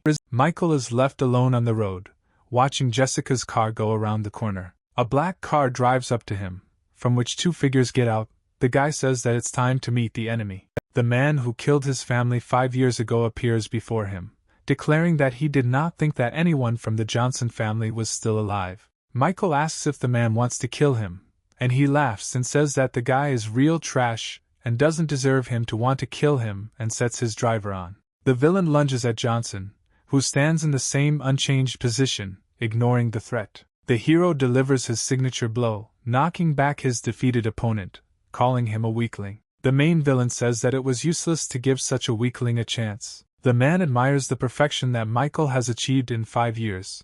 Today Liam Sparks himself will let him die. The hero notices pointedly that his opponent is talking too much nonsense. The handsome man begins his speech by revealing that he was the one who killed the entire Johnson family 5 years ago. Liam invites Michael to be his loyal dog, instead of the guy the last Johnson just killed. The main character reports that Sparks takes on too much, relying on his amateurish kung fu. The young hero wonders if his opponent has noticed that his main weakness is illusion, and multiple images of dark spirits appear behind him. Michael flares with the quintessence of all his power and strength, and warns that he will not allow the murderer of his family to die so easily, like his subordinate.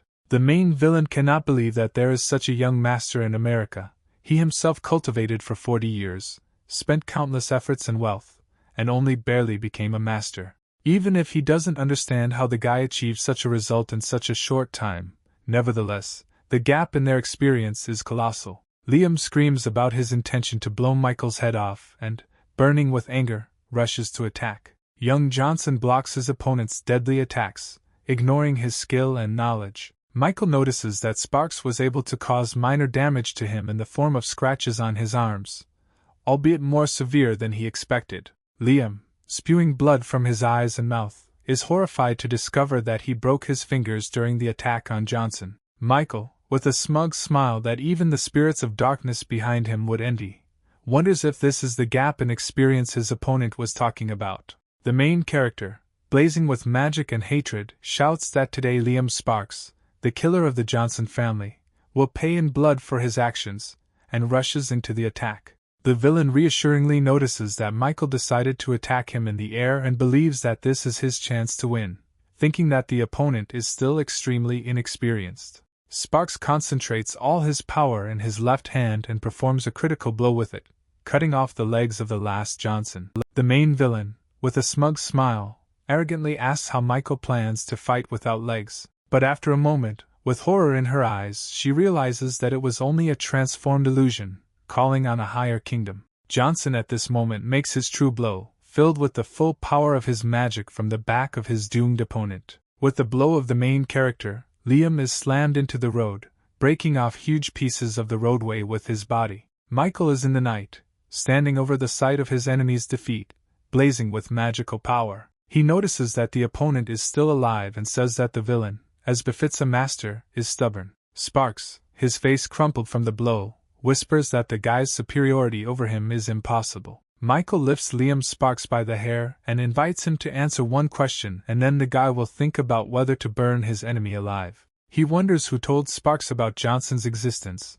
and how many others know this. The enemy wonders whether he will really be released if he tells everything. In a very angry manner, Michael shows that his opponent is in no position to negotiate terms with him and slams his head into the asphalt. Sparks says that he saw photos of the hero on the internet, and because he does not like to be in danger, he instructed his people to find and follow him, and arrived to deal with him. The Dragon Lord said that none of the Johnson family should survive in the end. Michael slams his soul into Sparks's back and demands to know the real name of the Dragon Lord. Liam reports that he has not had direct contact with the Dragon Lord, since he is not worthy to even know his name. Johnson wonders why then the Dragon Lord decided to attack his family, whether his father really insulted him. The Dragon Lord only said that he was looking for something, and in the end his search led him to the Johnson family, and Michael remembers the stone that the old man gave him. If the Johnson family has anything worthwhile, it's a cemetery rebirths.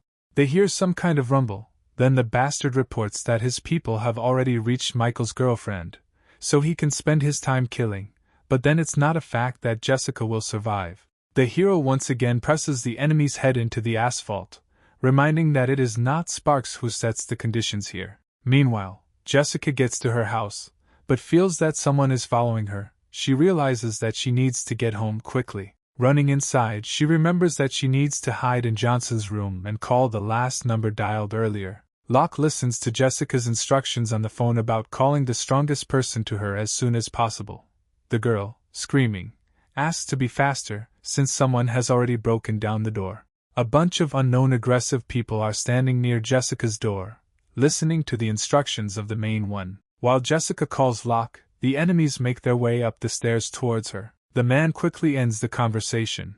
The girl does not understand why she hung up and thinks that she called the police. John loses his temper, not understanding what kind of bastard wants to harm his master. He orders his two best people to immediately go to Jessica to protect her, and if something happens to her, they will be personally responsible to him, and also asks him to prepare a helicopter. He is flying to New York today.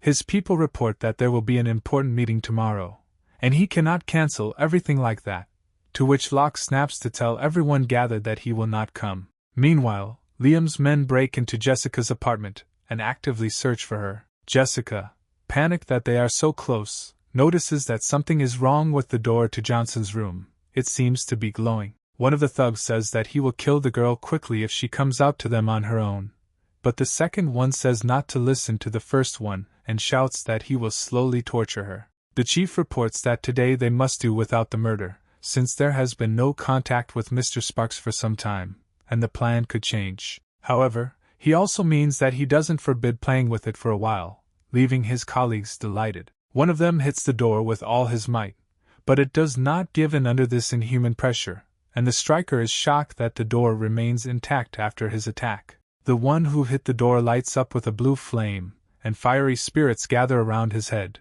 filling him with flame from the inside. The burned thug falls to the floor with hellish screams and stops moving. His accomplices do not believe that he is dead. The smartest one notices that this door cannot be dealt with by brute force. This time Mr. Sparks came across someone who is not so easy to kill. One of them offers to open the lock of this door, taking out from his pocket the tools necessary for breaking. Jessica sits on Michael's bed in horror and realizes from the sounds that someone seems to have died behind her door. She sees how the door begins to slowly open, and from behind it a hand and a mask appear. The man wearing it frighteningly says that he has come. Jessica is horrified to hear compliments on her beauty from these thugs. She does not understand at all what they are going to do to her. Three strange figures in costumes and masks stand in front of her. One of them says that she lost her brother trying to catch her, and therefore the girl will have to compensate for this. The same figure reaches out to Jessica, and she, blue with horror, prays for Michael to save her. Out of nowhere, a throwing knife flies by and pierces the offender's head right through, leaving him no chance of survival. The figure of Locke's assistant appears in the window, who was supposed to come to Jessica's aid. The thugs are very angry because of the loss of another brother, and even the blow was dealt on the sly. A second bodyguard appears from behind and plunges a knife into the skull of another masked man. The main thug, left alone and hearing that the bodyguards have arrived on Locke's orders, realizes that he has no chance of life. He tries to surrender, but is too late, because one of the guards has already prepared a fatal blow for him. The bodyguards bow to Jessica, saying that they are Mr. Johnson's men, and Jessica does not believe that she is saved. Michael drags his enemy to the cemetery, carelessly dragging him along the ground by the collar. He throws the body near the grave of his parents, and he turns to them, saying that he came to see them on the anniversary of their death. Michael kicks Liam's mangled body and demands to kneel in front of his parents. Sparks mutters that he is the master of an entire generation. It is impossible for him to kneel in front of ordinary people and ask to kill him. Johnson again grabs him by the hair and hits him against the tiles 6 times in a row to convey to the cripple the seriousness of the guy's intentions. And then he decides to make a sacrifice to his parents, dealing with Sparks. He swears that everyone who was associated with the tragedy in their villa will be personally sent to hell to atone for their sins. In the morning, Jessica appears at the cemetery with flowers. The sun is shining around her. She talks about what a busy day it was yesterday, and what a mysterious person Michael is. At first she mistook him for a charlatan who looked like a former deceased classmate. She would never have thought that it could be him. This stream of thoughts is interrupted by the fact that she discovers Michael at the grave, drunk, at the very grave where that classmate and his family are buried. Jessica realizes that he was her old acquaintance all this time. She understands that she should have guessed earlier. Now, the girl understands the origins of the reasons why the guy protected her and tried to solve her problems. She considers herself stupid for not noticing this earlier. She cannot imagine what he had to go through and hugs him tightly. Jessica sympathizes with Johnson, understands how much pain he was in and says that now he won't have to go through all this alone. She turns to the grave of his parents and says that she did not believe that Michael would return, but now, she will look after him and will not allow him to do anything stupid, even though he has already grown into a good, worthy man. The guy wonders where Jessica came from here, because he's still drinking, to which she exclaims that it's time for him to stop, he needs to go home. Jessica takes a drunk Michael home to shower and go to bed. The embarrassed guy realizes that Jessica is not his wife to take care of him so much, and she replies that until he finds a wife, she will perform duties for her. Michael thinks that maybe this is exactly what his parents would like to see instead of revenge for them. 3 hours after the couple leaves, Lucy Vox appears at the cemetery and discovers the sacrificed Liam Sparks at the grave of the Johnson family, and does not understand who could have done this. She puts the death of the Burke family and this murder in her head and realizes that they are somehow connected. She wants to immediately check all the cameras near the cemetery to find out who did it.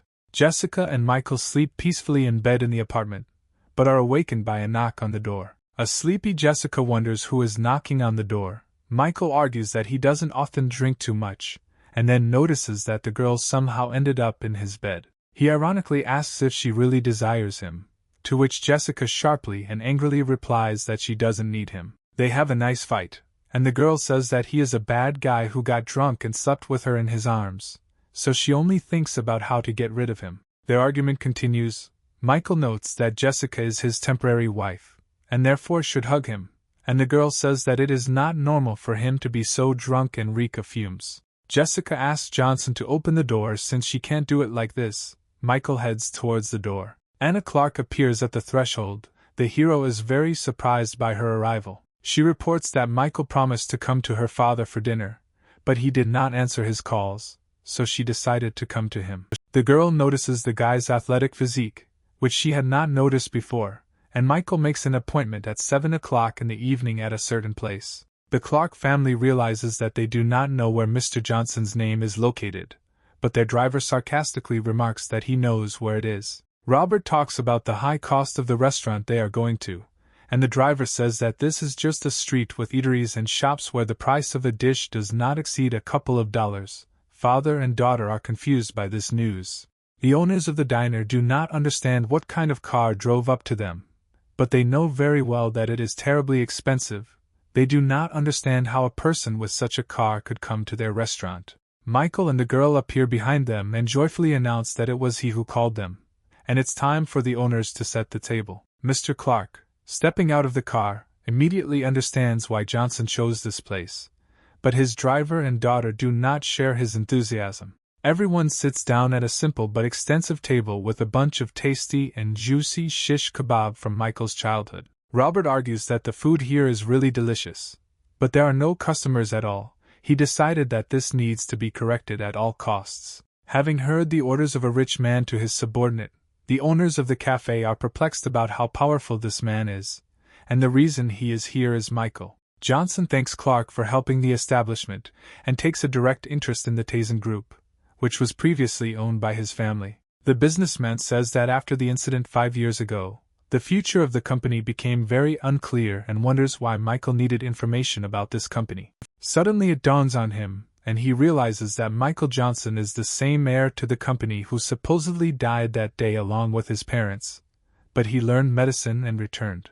Michael understands that his interlocutor has already guessed everything, but still says that he wants to revive the company and asks Robert what he knows. Then Clark says that now the main share belongs to Dick Lawrence. Michael understands that he will never forget this name, because it was a friend of his parents, an uncle whom he always trusted, but it was he who gave his father the invitations to that damned party when his parents were dead. He smiled to please the man from Washington.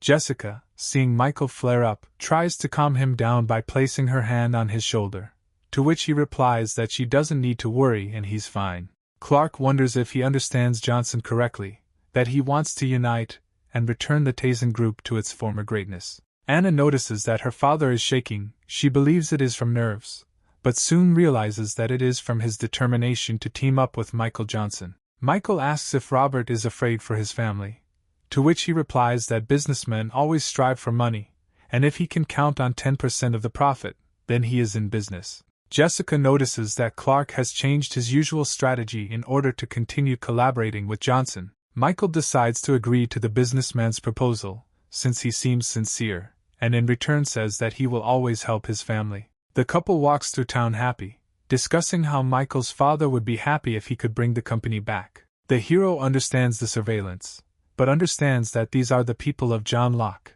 who sent them for protection. On the way home, Jessica suggests dinner, to which Michael replies that he is not hungry. Michael is going to thank Locke for saving his girlfriend. Johnson makes an appointment with his agent, preparing to meet him at 8 in the evening at the Imperial Club, where they will not be disturbed. Michael wonders who this John Locke is, because he invited him to the coolest club in New York. You can't even get into it for money, and it belongs to John himself. Lucy Vox, in company with an unknown man, head to the Imperial Club, discussing the death of Liam Sparks. She proves to her father that it was not an accident, since at the last moment someone erased all the evidence. The club is full of various martial arts masters. Today there are many more of them, even strong ones have appeared. They talk about an old man who is a local administrator. It is because of his strength that the club has nothing to do with politics. Lucy wonders why a club with such power has not crushed all the families in New York. Her father explains that the reason lies in the man behind that powerful master. His name is John Locke and he is the governor of the entire region. Lucy understands what powerful power this man has, and her father asks her not to think about the governor, since the difference between them is too great. The daughter and father split up to unwind before an important meeting. She can't get Sparks's sacrifice to the Johnson family out of her head even though they should all be dead. She wonders if any of them could have survived and notices Michael. The girl thinks that Johnson could not have been here, since he would have been a beggar if he had survived, but no one would mind if she personally verified her theory. Lucy greets Michael nicely, but then says that she misspoke and mistook him for an old acquaintance. She notices that since the guy ended up in this club, he can't help but know her, and therefore hands over her business card and tells him to contact her if he needs help. Michael, in a rage, knocks the card out of the girl's hands and asks if he heard correctly about the Vox family. The girl is confused by the guy's impudence, and he is even more persistently trying to drive her away. The girl does not tolerate such an attitude towards her family, and is going to slap the impudent man in the face. Then an administrator appears who demands that this stop immediately. Lucy tries to start a conversation with the great master, advertising her origins, but he brushes her off and shouts at her to get lost, because he doesn't care about her and her family, and if she doesn't get out now, then she won't set foot in the Imperial Court again club. The girl, terribly offended, quietly leaves because she doesn't want big trouble. The master begins a conversation with Michael, noticing that Locke still has not arrived for the meeting, although the time has already come, and suggests that something might have happened along the way, but the governor will be here soon. The administrator wonders why this guy can be so disrespectful to the governor himself, who he should be. Here John Locke appears in person along with his bodyguard. The master bows to the governor and his power, greeting him in every possible way, noting that he is still as strong as a year ago. Michael annoyedly reports that Locke was a full 2 minutes late from the appointed time. He made him wait so long. The governor kneels before Johnson and asks him not to be so angry. The entire governor's retinue is shocked that their ruler is kneeling before some nameless guy. Locke calls Michael the Lord and says that it was not easy for him anyway, and behind him his subordinates understand that this guy is the same legendary lord that the governor has been talking about for a long time. John Locke, the governor, controls all the powerful underground power of New York, but initially he was just a dummy. Locke himself repeatedly emphasized that the real master is the ruler, not him. Locke's subordinates, who only now realized who was in front of them, kneel before Michael, calling the guy a great lord. The main character orders John to kick out his people so that they are left alone. The governor sends them out the door, specifying that no one should interfere with the negotiations, and if someone appears, they must kill the person who came. John tells the Lord that now they are alone and no one will hear or disturb them, to which Michael asks why he received such a nickname. Locke recalls an incident in Devil's Valley several years ago, when Johnson saved his life. Then John and his brothers were surrounded by martial artists, and would undoubtedly have died if Michael had not come to their aid. At first, Johnson didn't care about these people, but when he found out that they were from the same area of New York as him, the hero simply could not pass by. He used the talisman given to his teachers to destroy those masters. Governor Locke says that after that incident he cannot help but respect and appreciate Michael, and the reason for which he calls Johnson Lord is because of the order. Michael doesn't understand what the order has to do with it, but after John shows it, he is very surprised. The boy, depicted against the backdrop of a huge dragon, is very similar to the god of medicine himself. Johnson asks Locke if he knows who made this boy like him, to which the governor replies that the order is already 100 years old, and was made long before Michael saved his life. A fake is impossible. Michael incredulously asks where Locke got his name from, trying to catch him in a lie. John swears that this thing is an heirloom of his family, which he inherited from his grandfather, who literally gave the concept of the very word feng shui. When it was predicted that his family would disappear in 100 years, he used a secret technique to break through the heavens. There I learned that I need to find a lord with the magic of the purple dragon. He then spent 20 years of his life on this order, in the hope that his fate would change forever, and his last words were that Locke would meet the Lord engraved on the order in 100 years and his last name would be Johnson, so John will not miss this opportunity, because he is guilty of the extermination of his clan. The young hero believes that Locke somehow greatly exaggerates his importance, and then remembers that the master said that Michael's fate is special, that it is the fate of a ruler with the magic of a purple dragon. That's why he saves Sarah Walsh's life here. So how such a ruler is able to break the path to heaven and change the fate of others. The governor reports that he knows about the incident with the Johnson family 5 years ago. Over the past couple of years he has developed his strength. But if he is given a little more time, he will definitely help the ruler in defeating his enemies. To which Michael sharply replies that his family does not need others to avenge it, and if Locke interferes, he will never be on his side. John understands that the god of medicine is already too powerful, and that his help is clearly of no use to him. Michael reveals that he is willing to become a ruler for the governor if he is willing to fulfill 3 conditions. Firstly, Locke must not interfere in the life of young Johnson without his orders. Secondly, he must help find a person to protect Jessica. And thirdly, John must help find out the whereabouts of the man from the capital.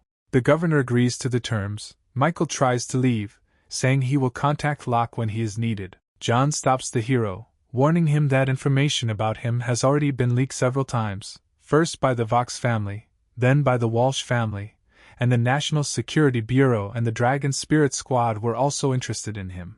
Michael argues that the first 2 families could well be interested in him, but the Bureau and the detachment are already worrying the main character. Locke reassures Johnson, saying that he will find a person who will take responsibility for the 3 murders, arguing that even if something comes to light, without proof, no one will be able to do anything to Michael. Johnson says goodbye to the governor and goes outside, wondering why Lucy Vox was looking for him. Then he unexpectedly meets the girl herself on the street, who demands an apology from him. Michael is not going to answer the girl and begins to talk out loud about how he needs to buy a car so that he doesn't have to walk home so late at night. Lucy is furious at the guy's behavior. She begins to glow with some kind of power and attacks Michael. Michael grabs the girl, who is already in flight, by the hand and throws her back onto the road. Johnson's ex-lover cannot understand how this happened, because she is quite good at martial arts. Michael stands over a very dissatisfied, defeated girl who has broken through the asphalt with her body. Upset, Vox tells the guy that he doesn't dare insult her family like that. No matter who he is, he won't be able to stay in the Imperial Club forever, and then she will kill him. Michael cannot listen to the voice of this terrible girl and covers her mouth with his hand. He says that a disgusting woman like her belongs in the trash heap. Young Johnson, in a rage, throws the girl head first into the trash, saying that this is the most suitable place for her. Michael, shaking off his hands, turns around and leaves amid the girl's loud insults. A very dissatisfied Lucy, getting out of the trash, says that now this guy will not only die, he will make his death painful. Already standing near Jessica's apartment, Michael begins to think that although Lucy is a terrible girl, she has nothing to do with the death of his family. Of course, if she dared to do something out of line, then Michael would have killed her, even though he doesn't like killing women. At 1 o'clock in the morning, Johnson enters his girlfriend's apartment, realizes that it is already late, and therefore is not going to bother her. Opening the door to his room, the main character sees a girl in his bed. He understands that she is still scared from recent events. Satisfied, Michael decides not to disturb the girl and just go to bed in the same bed with her. The hero wakes up the next morning and asks his neighbor what time it is. Michael turns to the girl, and drenched in sweat, realizes that he did not spend the night with Jessica. The girl turns out to be Sarah Walsh, who is very embarrassed and asks the guy how he ended up here, to which the guy asks her the same question in return. Then Jessica opens the door to the room. Shocked by what she saw, she asks Michael what he is doing here, because he said that he would not come that night. Everyone is very embarrassed. Jessica, burning with shame, asks if there was anything between these young people that night. Michael remembers that he told his girlfriend that he would not come home so that she would not worry and go to bed, and Sarah thinks that if she had not drunk too much yesterday, she would not have found herself in such an awkward situation. Yesterday, Sarah's mother came to see her and said that the situation in their family had changed a lot, and now she needed to return home and marry some person. The girl was very upset, and so she came to her friend, and they drank heavily, and when she got drunk, she immediately fell asleep. She completely forgot that Michael lives with her and is very upset that she slept in the same bed with this womanizer. Now her reputation is tarnished. Johnson tries to turn the situation into a joke, saying that if there was anything between them, he will take full responsibility. Sarah gets very angry and insults the guy, saying that they are from different worlds, and that he cannot understand the horror of the current situation. A distressed Michael leaves his room, and then his phone rings. It turns out to be Robert Clark. He tells the guy that his people dug up information on the Tazen group.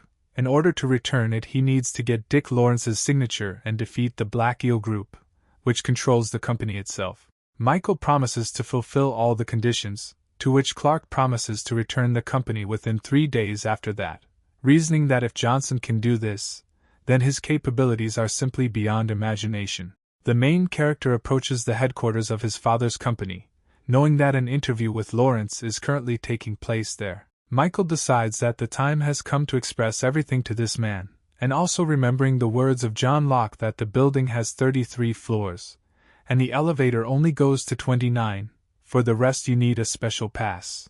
Johnson talks about the last 4 floors, suggests that on 30 to 31 there are ordinary people, on 32 there are black eels engaged in illegal trade, but on 33 there is Dick himself. The god of medicine discusses how he can get to the top floor and decides to melt the window because it is the safest way. Michael uses his supernatural magical powers and rises to the 32nd floor through the air. The black eels notice something strange. They sense someone approaching and decide to check who it could be. Out of nowhere, young Johnson appears. Everyone is shocked by his presence here. They ask who he is and how he got here, to which Michael, with a grin in his eyes, informs them that he is the one they see last in their lives. The leader of the group shouts in rage that this brat has gone crazy, to which the hero kills this upstart with one precise blow. Everyone else is shocked by what they see and cannot believe their eyes.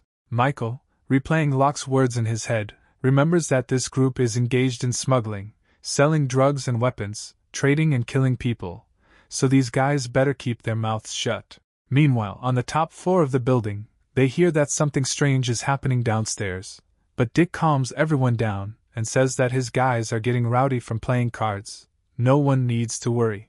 Introduce countries. M sets conditions for the head of the company that he must supply military maps of the New York airfield, and as long as he is willing to cooperate with them, he will be an agent.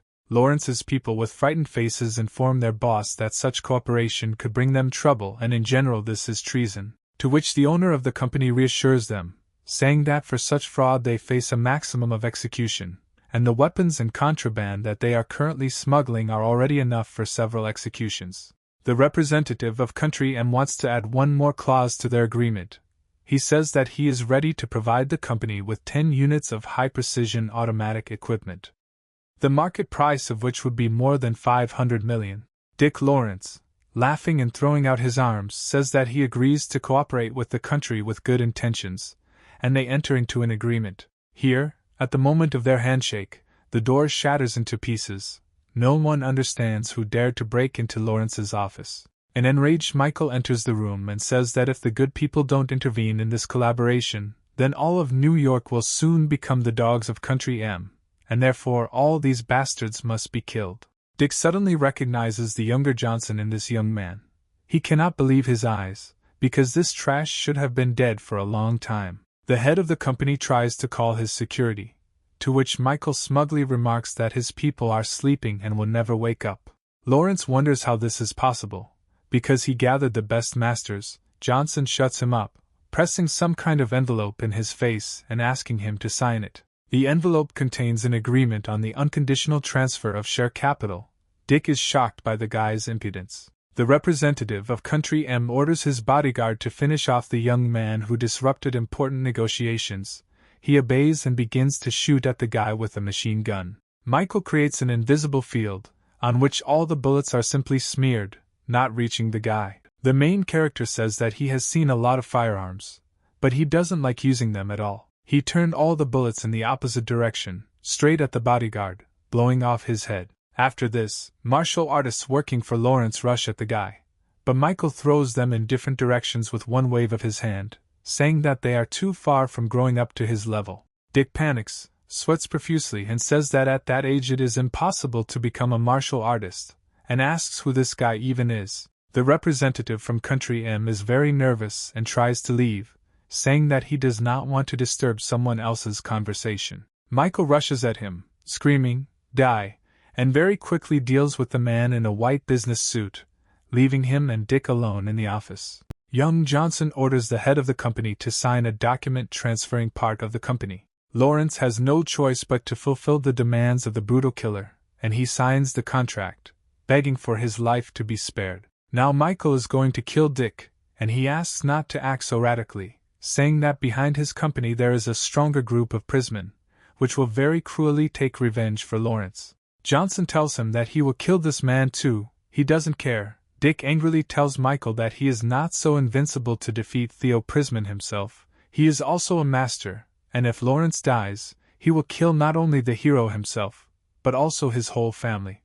Going into the shadows, the god of medicine states that he has no family. She was killed 5 years ago in that very villa. Lawrence kneels in front of the guy, realizing the situation he is in, and tries to prove to him that it was a misunderstanding, that his uncle is his father's best friend, and he could not harm his family. Michael cannot stand it, and in a rage, knees Dick right in the nose, saying that he has no right to mention his father and be called an uncle. The head of the company begs to let him go, explaining that so many years have passed, it's time to forget everything, to which Johnson, no longer himself, begins to beat Dick, asking why he should let him go if 5 years ago he did not let his family go and betrayed them. Michael, hating this man, continues to brutally beat him, saying that because of him the guy does not have a normal life, that he wants to be an ordinary person, and because of Lawrence's betrayal, Johnson now lives only with hatred, and he will kill until will not take revenge on everyone involved. The main character leaves the Tazen Group building, surprised by the thoughtfulness of Locke, who not only sent a janitor to clean up the crime scene, but also gave him a new, clean suit. Then Michael unexpectedly meets Police Officer Jenkins, who asks what Johnson is doing here, and the guy asks her a question in return. No one is going to answer such a question, and they find themselves in an awkward position. Suddenly there is an explosion behind them in the company building. One of the fragments flies directly onto the head of a young girl, and she understands that she cannot dodge, and this is where she will really die. Michael grabs Jenkins in his arms and jumps with her to the side. The piece lands where the girl stood a second ago. The guy asks if she is safe, to which the police captain very sincerely thanks the hero for his salvation, and says that she is fine. Johnson looks at the burning building and wonders what kind of cleaning style Locke's subordinates have, because it was only necessary to erase traces of the murders, and not blow up entire floors. Michael notices people wearing the same clothes and with the same tattoo. They look too suspicious. Jenkins tells the guy that these tattoos indicate that these people belong to Prisman's group. She has been investigating their case for the last few days, but there was not enough evidence. The girl quickly says goodbye to Johnson and runs away on business, starting to spy on the group, promising to contact the guy later. Michael is very tired of these obstacles on the way. He decides to quickly deal with them. His hand flashes with a pink flame. Jenkins follows the Prismanians to some building, where they suddenly disappear. She finds a window and looks inside, realizing that there is no connection here, and it will be difficult to call for help. The girl doesn't understand where she ended up and decides to at least take a picture of what's happening inside. Then the head of the group, Theo Prisman himself, appears. He accuses his subordinates of the explosion that occurred in the company building. His assistants try to justify themselves. Theo doesn't believe their words, noting that they didn't even notice the surveillance, and draws everyone's attention to the window where Officer Jenkins is standing. She realizes that she is in a difficult situation and decides to simply run, but Theo quickly overtakes the girl in 2 short jumps. Prisman looks like a huge rock against Jenkins. He holds the girl by the head with just his fingers. Paying attention to her beauty, she tells him that she is a police captain. Her people already know where she is, and Theo would be better off letting her go quickly. The head of the group, in a rage, forcefully throws the girl away, saying that he has been brewing in the criminal world for a long time, that countless bullets were fired at him, and she, a woman, does not dare threaten him. Smug Theo threatens the girl and tells her that today his brothers will have a good time with her. The girl, with a flash of rage in her eyes, tells the leader that her father is from the Southwestern Military District, and if something happens to her, her father will get them all out of the ground. Prisman, hearing the name of Jenkins' father, is very worried, because this man is really a big shot. He wonders why his daughter came here and became a police officer. The girl realizes that she made a mistake when she decided to follow the group alone, and in general with such success, it would be better for her to commit suicide. Theo decides that it's time to get down to business, and there's no time to stand on ceremony. Then out of nowhere on the roof of the building a silhouette of some guy appears, who says that if a person doesn't want to, there's no need to insist. Prisman invites the guy to introduce himself and explain what he forgot here, because this territory is his, and since he appeared here, he probably wants to die. Michael apologizes with a smug smile and says that he came here for a reason. He came to kill them all. All the gang members begin to laugh very loudly at the impudence of this guy. The leader invites his people to grind him into powder, showing what they are capable of. The Prismanians begin to shoot at Johnson, but he, not noticing the bullets, flies past them, throwing them in different directions with his superpower. Theo's right-hand man believes that Michael performed a weak trick, and that's all he can do. Laughing, he rushes at the guy, but immediately receives a retaliatory blow, from which he dies in a second. Jenkins, looking at all this, is surprised at the guy's movements, which are so lightning fast that she doesn't even notice them, and considers the guy a killing machine. Theo Prisman sees that the guy is strong enough to be considered a worthy opponent for himself, and, satisfied with his perfect body, prepares to attack. He tells the guy that it's not too late to give up, but at that moment he receives a crushing uppercut that sends his huge body flying into the air. An enraged Prisman quickly rises to his feet and again advances on Michael, raising his large fist to kill the guy with it. Before the blow has time to fall on Johnson, he is already delivering his own directly to Theo's steel abs, causing his eyes to fly out of their sockets. The leader of a powerful group realizes that the guy is much stronger than him and offers to negotiate, promising weapons and women. Michael does not want to listen to these empty words and deals the final killing blow to Theo, sending him to the next world. Jenkins, in indescribable shock, looks at this powerful guy who destroyed a great group in a few minutes. Johnson approaches the girl. She asks in a panic what he wants from her, The guy stretches out his hands to her.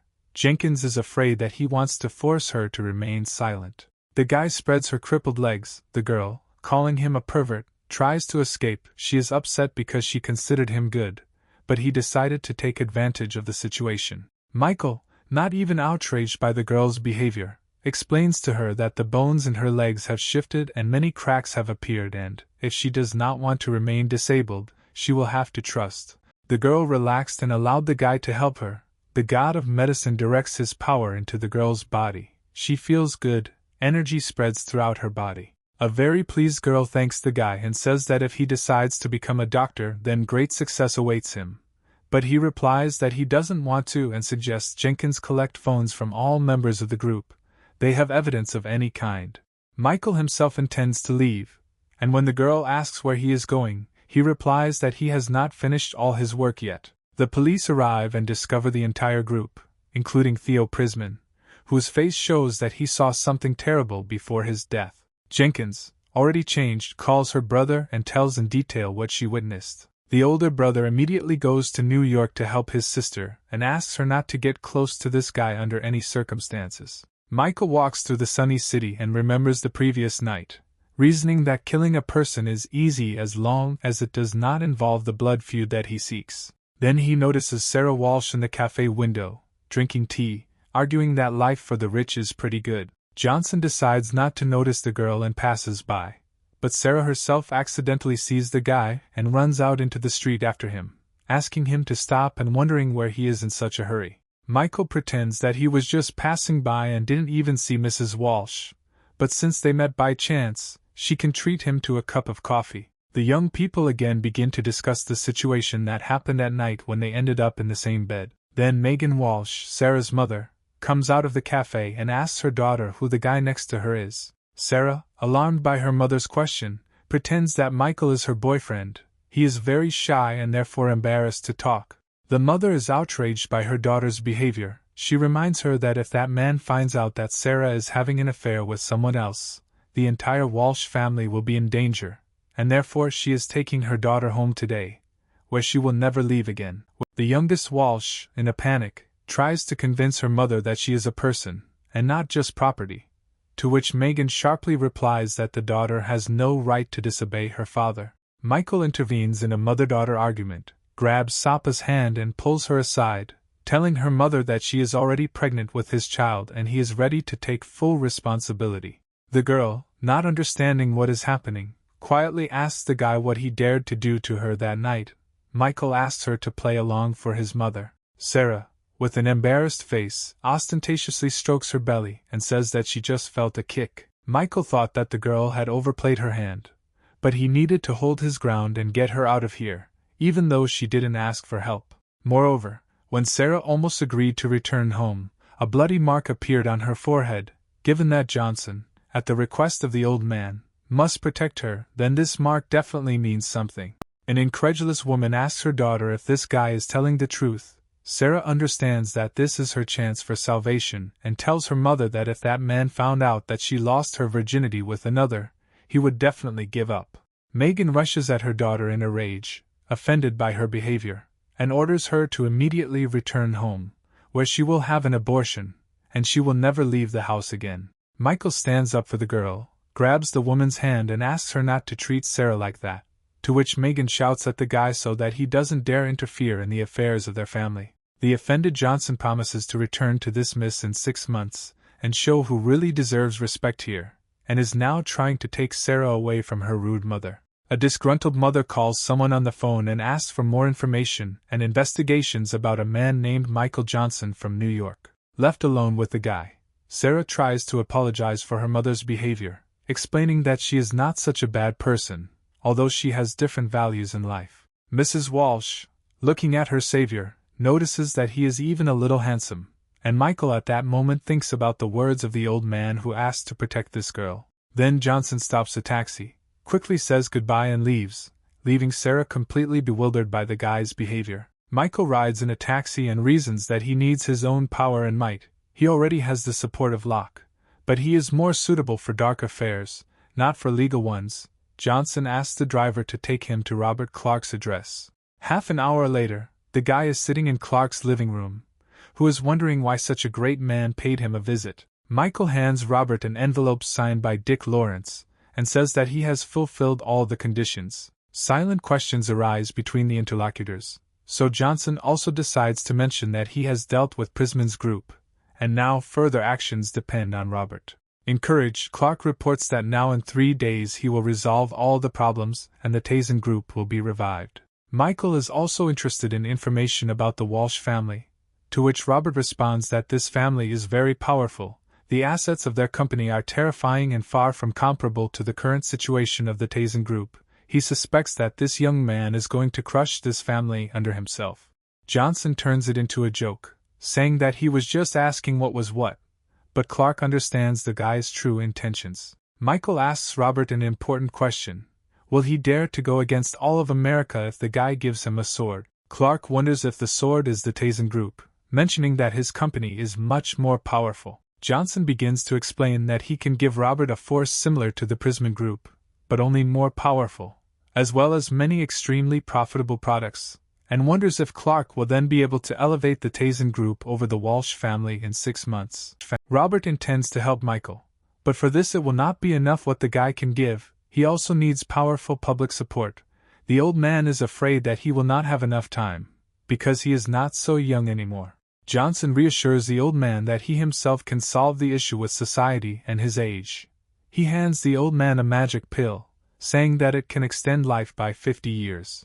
Taking the magic pill from his friend's hands, Clark happily agrees with the medicine god's cause. Michael casually bids Robert farewell, saying that he's expecting company in 3 days, leaving Clark with his thoughts about how radically his life has changed and what he can achieve by following this guy. It's late at night when young Johnson returns to Jessica's apartment. Walking into the room, he sees Mrs. Nightingale and Mrs. Walsh, who are very surprised by his arrival. Michael, turning to Sarah, wonders what she forgot here. Has she really decided to push Jessica and himself out of their apartment? To which the owner of the apartment is shocked that he already considers this apartment to be their common one. Unhappy, Mrs. Walsh explains that her Apple company has now been taken over by her family. Her bank card has been frozen, and now she is left with nothing and nowhere else to go. Michael asks where she is going to sleep, warning that he will not share a bed with her. Jessica interrupts the guy, saying that Sarah can sleep with her. Johnson sarcastically asks Sarah if she's really going to sit on Jessica's neck. Walsh complains that she's not going to live like that, she just doesn't have a job yet, and Nightingale thinks to herself that it's Michael who's sitting on her neck. Mrs. Walsh casually asks the guy if maybe he would like to give her a job, to which the guy says that maybe he will, and she is shocked. Michael offers Sarah a place in his company. Recalling her great experience, she promises to do everything possible to make his company flourish. However, the girl, realizing all the responsibility, warns the guy that if he hires her, then her family will definitely want to suppress the company. Michael is not afraid of her words, and he says that he will take her. A very happy girl immediately swoops down on the guy, demanding to tell him everything about his company, what the policy is and what type of industry. Johnson replies that the company has not yet been formed, but everything will be ready in the near future. The disappointed girl does not understand how she could trust this guy. Sarah remembers that he also promised her mother that he would rise in 6 months, and concludes that this boy knows too little about life. All the main figures in America are in the shadows. Meanwhile, her mother Megan ordered her people to find out if her daughter's pregnancy was possible, to which she had already received an answer that Sarah was not pregnant, but some time ago she actually ended up in the house where Michael lives, so there is still a small chance of pregnancy.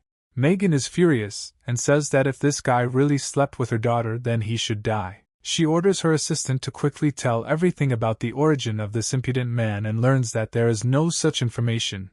He seems to have appeared out of thin air, but he is probably the same boy who survived the tragedy in the villa 5 years ago. Megan recalls that this tragedy shocked all of New York at the time. In the end, the Johnson family really offended big people in the capital. Now Sarah's mother understands why the guy became close to her daughter. She assumes that he wants to infiltrate their family and use their power to avenge the death of their parents. But if this is the case, then he shouldn't have made a bet with her. Although perhaps this is even a plus for the Megan family, she is interested in what this guy will do, so she will wait. Michael is sad, standing on the balcony of Jessica's apartment. There are now too many people in the house, and therefore, more trouble. The guy can't even go to the shower or toilet. There's always someone there, shouting at him that he's a pervert, even though he just thought the room was free. Johnson decides that it would be better to think about business. Now he has enough strength, given the support of Locke and Clark, plus his recipes, he just needs to achieve public opinion. Then the guy feels that someone is watching him. He decides to play cat and mouse with this person and pretends to go back to the apartment. The mouse turns out to be the older brother Jenkins. He is watching Michael from the roof of a neighboring house. But so far he has not noticed anything unusual. This guy behaves like a normal person.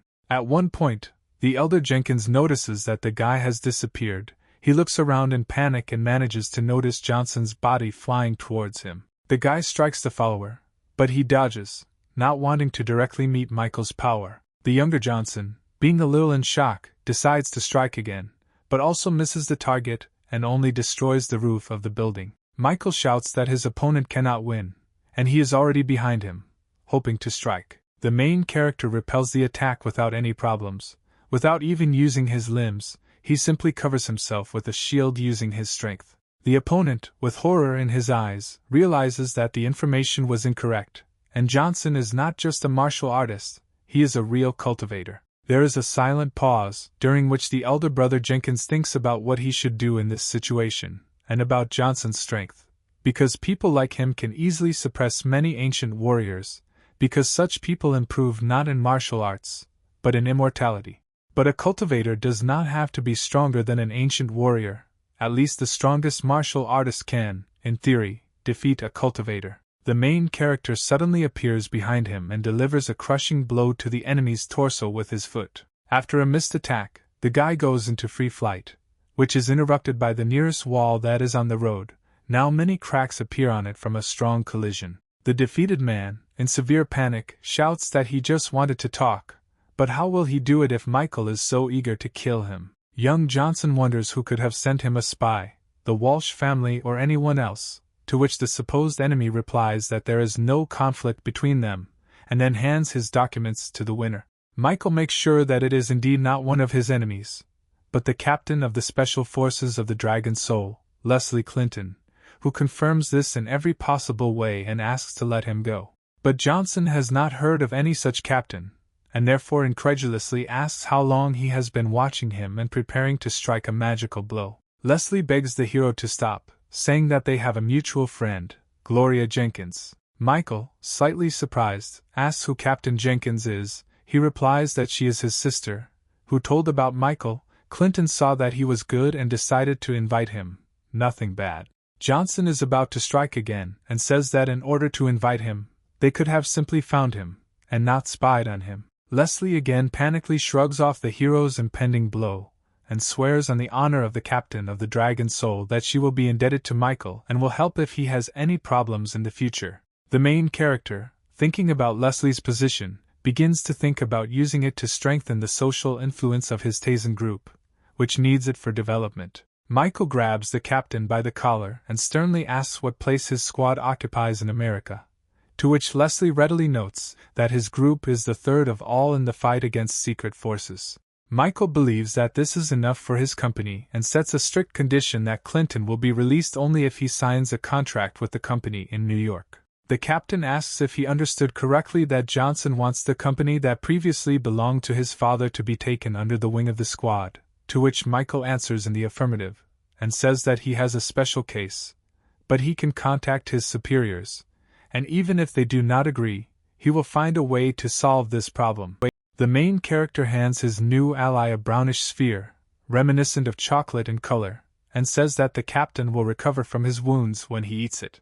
Leslie increasingly does not understand who this guy is, because he also has pills, and then wonders if he has any more such things, because he has only heard about them, but has never even seen them. Michael throws up a bunch of pills and says that he has more than one, and the captain looks at them in fascination, and then says that if they were handed over to the military, then the hero interrupts him and says that this is not some kind of relic, and therefore he should not give it away. Johnson arrogantly reports that if Leslie wants to get them, he will have to carry out the assignment, and send a person for a personal meeting. Michael jumps off the roof, and the squad captain is left in bewilderment, thinking that the right person is very busy and will not be able to show up for a personal meeting. Lying on his bed, the main character argues that 2 women in the house only means that the bath and toilet are always occupied, so now he will have to wait in line. He believes that his strength has increased greatly recently, and therefore takes out the stone given by his father to again try to penetrate the cemetery of rebirth.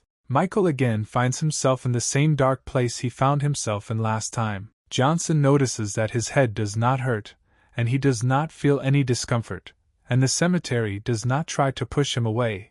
Is it really because of his strength? Michael stands in front of a huge grave blazing with magic, next to which there are many different swords stuck. The main character is going to summon Claude Crank's Fist of Death, but he doesn't quite understand how to do this, and therefore tries different magical effects on the grave. Sarah and Jessica are talking in the middle of the apartment about how Walsh needs to sort out some things today, and therefore there is no need to cook for her today. Johnson, sitting next to him on the sofa, thinks that he has already tried everything possible to move the grave. Is his strength really not enough? The guy understands that he needs an alchemy furnace to strengthen, but he had to go to the auction for it today, and Jacob Sanders never called him, although he doesn't even have a number, so he should check on him. Johnson's phone rings. He assumes that it is Robert calling about the work done. It's really the head of the Clark family who calls. He reports that Michael's father's company is now under his control along with all the employees. Dressed in a smart suit, Robert announces that he has a couple of formalities to settle, and in 2 days he can arrange a ribbon cutting. Michael is glad that the old man did not deceive him, and says that by this time all of New York will know that Tazen Group is back. The main character argues that Leslie still hasn't contacted him, and he couldn't just leave the game without warning. Jessica and Johnson hear a knock on the door. The girl does not understand at all who could appear at such a time, but Michael understands that it is almost certainly Jacob. Out of breath, Sanders quickly begins to say right from the door that he waited all morning, but Johnson never showed up, and therefore he had to spend some time getting here. They were about to let him in, but Jacob said that this was not necessary and handed over an invitation letter to the auction, sadly informing him that something had happened in his family, and therefore he could not go with Michael. The hero just wanted to ask what happened, but the old man already closes the door and leaves without saying anything, making Johnson think that something serious happened. It's a sunny afternoon. There are only a couple of clouds in the sky. There is a large, beautiful building with panoramic windows. There is a small park nearby. This is the Millennium Hotel. Michael is in the middle of the crowd waiting for the auction to begin. He is dressed in a black suit and matching trousers. He has an orange tie, and a red handkerchief can be seen inside his breast pocket. Young Johnson, using his peripheral vision, notices a familiar face. It turns out to be Lilia Sanders, Jacob's granddaughter. Lily is dressed in a pink evening dress. She, very embarrassed, also notices Johnson's presence, awkwardly greeting him. Michael notices that she doesn't look very good, but she denies it and says that everything is fine, and since he is here, let him follow her. Lilia says that this reception is known as a round table, and is mainly designed for communication and relaxation. The auction itself will take place later on the floor above, and now you can have a snack. Some strange personalities sarcastically remark that the girl appeared here, moreover, as quietly as a mouse, and then they say that it is even more strange that she came at all, because the Sanders family could not defend themselves. The main character is trying to find out what happened to Lilia's family, but she says that Dad will definitely figure it out, and Michael is a guest, so he should concentrate on the auction. Someone calls out from behind Johnson. It turns out to be Sarah Walsh. She is dressed slightly revealingly, but very beautifully, unbalancing Sanders with her beauty. She asks what Michael is doing here, and he addresses a similar question to her, and Lilia goes to the restroom, so as not to interfere, because she will not become so beautiful. Sarah asks him who the girl he came with was, to which Michael says that she is the granddaughter of a pharmacist who helps him. But what is Walsh doing here, all of whose bank accounts are frozen? The main character assumes that she is hungry, and she asks what makes him think that she is still unemployed, and she received an invitation earlier, and then asks how much money he has, to which he replies that he has an incredible 90 million, betting the girl is in an awkward position. Sarah says in a conspiratorial tone that this is an unusual auction, and the person responsible for it is not so easy to meet, and in general the world is full of people who secretly practice martial arts, and they are unusually strong, and can also kill with their bare hands. Obviously not impressed by this news, the main character is faintly frightened and surprised, leaving his fellow traveler in an uncomfortable position. Walsh tells Michael that it may seem like there are 4 main families in New York, but in fact there is one more terrible one. This news even arouses imaginary interest in Johnson. She says that this is a mysterious kind of martial arts. They are mysterious behind-the-scenes puppeteers. This family is divided into 2 branches, just like this auction. The first deals with paintings for ordinary people, the second deals with everything related to martial arts, including weapons and pill cultivation items. The price of one thing is more than $100 million. From Sarah's words, Michael understands that even his money may not be enough for the alchemical furnace he needs so much, but he also understands that he needs it. Johnson asks whether it is possible to display his things here. His companion replies that yes, but first they need to be approved by the expert commission that sits upstairs. Michael remembers that he recently heard that there are very few alchemists left, and therefore he should be able to sell his medicines at a high price. The main character enters the office and sees in front of him a bunch of strange people who play mahjong for huge sums, and one just lost 10 million to the other. One of the commission members asks what Johnson forgot here. Does he really want to show his goods to the commission? Michael takes out one of his miracle pills right in front of the commission and says that he wants to sell it. These people are very confused at the sight of such a product. Someone says that such pills are always filled with energy. Someone doubts that there are still such ones left. Another tries to say that he knows better, and the last one even wants to continue the game as quickly as possible. Upon closer inspection, the commission members notice that they are not holding an ordinary pill in their hands, but with a real ornament. After such news, everyone completely loses their heads and tries to look at it one by one, putting Michael in a slightly awkward position. They are very surprised to discover that the thing has also recently been improved, and therefore there is no doubt left. They begin to ask the guy where it came from, whether his teacher is an alchemist. Johnson is nervous and realizes that there are not only few alchemists in America, there are none left, and therefore he urgently has to come up with something to get out. The young hero says that he doesn't want anyone to hear their conversation. The senior member of the commission understands everything perfectly, and takes him to the back room. In the room there turns out to be a very beautiful and richly dressed woman with fiery pink hair. Michael had never met her before, even she is not sure that it was really possible to get such a thing. But the assistant dispels her doubts, and shows her the very sphere that Johnson brought. The girl notices that this is indeed the same pill, and judging by the color, it was created at least a month ago. Great surprise can be seen in the eyes of the exalted lady, and the commission member leaves, not wanting to interfere with such an important conversation. The girl says that her name is Belle Stark and calls the guy to sit down, asking how to address him. Michael says his name, and without any hesitation calls to get down to business, whether he can put this medicine up for auction. Belle thinks that Johnson is too young to understand alchemy. After all, you need to know a lot of medicinal properties of herbs, not to mention production, simultaneously informing his interlocutor that he can exhibit the goods, and also wonders how many lots he plans to exhibit. Michael calmly reports that he has 5 more pieces with him, to which the girl asks loudly and begins to sweat heavily, realizing that a strong alchemist must be standing behind the guy. Belle chuckles and says that if you sell everything at once, the cost will be more than $1 billion. It's better to sell one at a time and not rush. Michael decides to cheat and wonders how much the Stark family can offer in this case for such a profitable investment. He recommends doing so that the price suits him. The girl embarrassedly notices that the guy is quite cocky, and in her head she thinks that by selling one at a time, they can make an incredible profit. Belle shows the plastic card and carefully informs him that there are billions of dollars on it, but this is not enough to buy pills, and therefore she offers him a lucrative offer. She says that her family will owe Johnson, so no matter what happens to him, they will always provide him with all possible help. The price completely suits Michael, and therefore he is about to leave, since the auction will begin soon. Belle throws him an object that looks like a card, and at the same time thinks that by doing him a favor, it will probably be possible to contact the alchemist who is behind him. Johnson asks what it is, and the girl replies that auctioneers like him prefer to hide their identity. After this, Michael leaves, realizing that she was trying to catch him on something.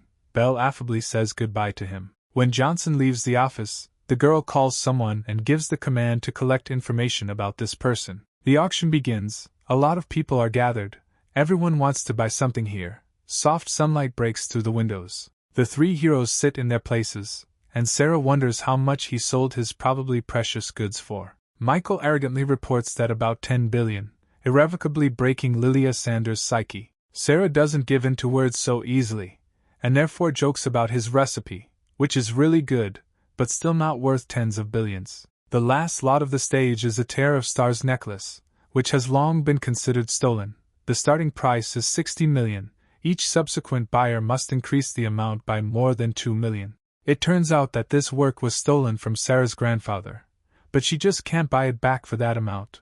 Although it should have gone to her, she's very sad because she can't do anything. Michael silently enters a certain amount on the screen of his new device, shocking Belle, who is watching him, with such a waste of money. The former owner of the money is indignant, but decides that it is a gift to the woman, and therefore calms down, remembering that the money is no longer hers. Some guy keeps raising the price and says he has 140 million to negotiate. This necklace has to be his so he can win Sarah Walsh's affections that he so craves. An unknown gentleman, who bet 200 million, destroys to smithereens the picture of the future arrogant young man who believed that he had enough money. The guy really wants to know who offered that kind of money, but those conducting the auction report that he wanted to remain anonymous. The restless guy furiously shouts that this is all a provocation, and no one could pay that much money for a trinket. Belle appears on the stage and asks if the young man is sure that he doubts the Stark family, because it is her family that he belongs to, the family of martial arts, and then says that he will not allow such humiliation, and they promise to kill the guy and prohibit his family from participating in the auction in future. Sarah wanted to buy the necklace later, but now she doesn't even know who bought it, so she can find it in the future and buy it back. The auctioneer's wooden hammer noisily announces that the last lot of the first stage has been sold. Belle, standing at the table, reports that the time has come for the second stage of the auction. The time for the tripod of 100 herbs has not yet come, but the girl asks not to leave yet. She presents the first lot. It turns out to be armor made of gold thread. Starting price is 90 million. After some time, Belle presents the seventh lot, the art of wielding a sword in the style of M.O. The starting price is 150 million. The auctioneers are more interested in this lot and the bidding begins. Lilia remembers with horror how many things were sold and how much money was spent. Michael remains indifferent, and the girl is surprised by the unique book on sale. Johnson frowns, realizing how insignificant this thing is, complaining that the local craftsmen imagine themselves as gods, not realizing their own worthlessness. The auctioneers present the next lot from the heavy category, and buyers are presented with something hidden under a large blanket. This turns out to be the same tripod of 100 herbs that everyone has been waiting for so long. It glitters in the sun, its body is covered with ornaments. Belle Stark says that this tripod was accidentally found by her family. It can be used to prepare medicine. This item will be a great addition to the collection. The price starts at 300 million. For the first time, Michael also turns out to be partial to the presented product. He notices that the tripod is of better quality than he expected, and understands that it is worth fighting for. Interested buyers very quickly increase the price. In a few seconds they are ready to pay 450 million for the tripod. Belle receives a message from Johnson on her phone, where he writes that he doesn't care about the price, he will take the tripod at any price. Stark smiles sarcastically and thinks that she immediately knew that this guy would want to get an alchemical thing. Disputes begin in the crowd that the last price was offered by a very dangerous person. You should not raise the bar higher, so as not to anger him and incur problems on yourself. Belle writes to Johnson that Phil Spencer is indeed very dangerous, so the guy should give up the tripod and not mess with him at all, to which Michael replies that he is ready to get himself into trouble. The girl understands that she must help him, since she bought his medicine for 1 billion. Meanwhile, someone is offering 500 million for the tripod. The dangerous man is very dissatisfied with this fact, and there are rumors in the crowd that someone will die today. Phil calmly offers to raise the price to 530 million, thinking that even if someone offers more, no one will outbid his next bid. Stark tells the buyers that a gentleman who wishes to remain anonymous has offered a price of 700 million, infuriating the dangerous man. The rich gentleman loudly says to the crowd that he doesn't care who dared to do this, but he will get him out of the ground and make him regret today. Belle, with a joyful face, proclaims, hitting the hammer, that the lot has been sold to an unknown person for 700 million. Michael, glowing with happiness, realizes that with the help of this device he can finally become even stronger. Stark chants that the next lot was literally just purchased by her family, and she can safely call it priceless, and presents the buyers with the highlight of the program, a real pill. There is a commotion in the crowd. The buyers do not believe that they will have a chance to buy a real pill that not only heals wounds, but also improves well-being. Belle sets a starting price of 400 million, but it instantly jumps to 680 and has no intention of stopping. Sarah doesn't believe that this thing can cost so much. She doesn't understand what caused such a stir. She's never seen anything like this before. Stark announces the end of the auction. People disperse. Belle invites everyone to attend the banquet for a wonderful leisure time. Michael is sure that the evil and terrible Phil Spencer would be torn with anger if he found out that the buyer of the tripod and the creator of the pill are the same person. Johnson receives a message from Belle, where she asks the guy to come to her. Her father found out about Michael and wants to give him some compensation. Sarah tells the guy that they are not going to dinner anyway, which means they can go home. Then she is surprised that Michael did not buy anything, but then she remembers that she needs to talk to her friend and abruptly leaves, leaving Johnson thinking about the proposed compensation. Michael came to Belle's hotel room. She was already waiting for him. The girl hands the guy a bank card with 1.5 million on it, and adds that he can also still count on the favor of their family. Johnson reports that he came not for money, but for a tripod of hundreds of herbs. But Stark asks the guy for his own safety to leave his address and phone number. She will personally order the alchemical tool to be sent to him in the evening. Belle invites Michael to stay for dinner, saying that her father would really like to meet him, but the main character brushes off the invitation, says that he is not used to eating out, and leaves. The girl is angry that the guy does not understand that, under the pretext of a dinner party, his father wanted to protect him, because Johnson insulted the Spencer family, and now he needs powerful protection. In the hotel on the 5th floor, in the observation room, the dangerous Phil Spencer sits with his assistants. There are many brutally murdered corpses of workers around. He examines the pill with interest, noticing that it is different from the ones his family collects. His assistant notices that the patterns on the pill were applied no more than 10 days ago. Phil tells his interlocutor that he does not know where the Stark family got these pills, but it is commendable that they provided them to the public, to which the subordinate expresses the opinion that perhaps if their family really controls the supply of pills, then they will be able to reach unprecedented heights and will become more powerful than the Spencer family. Here they are enthusiastically interrupted by another assistant, saying that the young gentleman should urgently look at the CCTV cameras. He shows on the screen a young man leaving Belle's room, saying that the girl was alone today only with this man. It must have been he who took the tripod and most likely the pill, too. Young Spencer bares his teeth and sincerely does not understand how that guy dared to take what belongs to his family. It seems that life is not at all dear to him. Walking outside, Michael notices Sarah and Lilia waiting for a taxi. He approaches young Sanders and, thinking that a family of her status should have a personal driver, he wonders what their problems are. The modest girl, blushing and stuttering, answers the guy that everything is fine with them. Johnson asks her for a cell phone and enters his number there, telling the girl that if trouble happens, she can call him, he will definitely help. The young man leaves with Mrs. Walsh, leaving Lilia with a grateful smile on her face. Sarah asks the guy why the girl calls him master, noting that it is so awkward. Johnson feels something is wrong. The girl asks him what happened, to which he says that he suddenly wanted coffee and asks her to follow him into the cafe and wait for the guy inside. Sarah nervously asks why she should wait for him and where he is going. Michael replies that he needs to go to the toilet. The girl doubtfully claims that the cafe also has a toilet, but Johnson thinks that he is too frail there and needs something stronger. Sarah is perplexed. Michael begins to blaze with his magical energy, defiantly rips off his tie and says that he is a man of principle, therefore he prevents any threat. Phil Spencer stands with his assistant waiting for Michael. The subordinate notices that the guy has already noticed them, but his boss no longer cares. The dangerous gentleman reflects on the fact that Michael is still a corpse, but he liked the girl who was with him.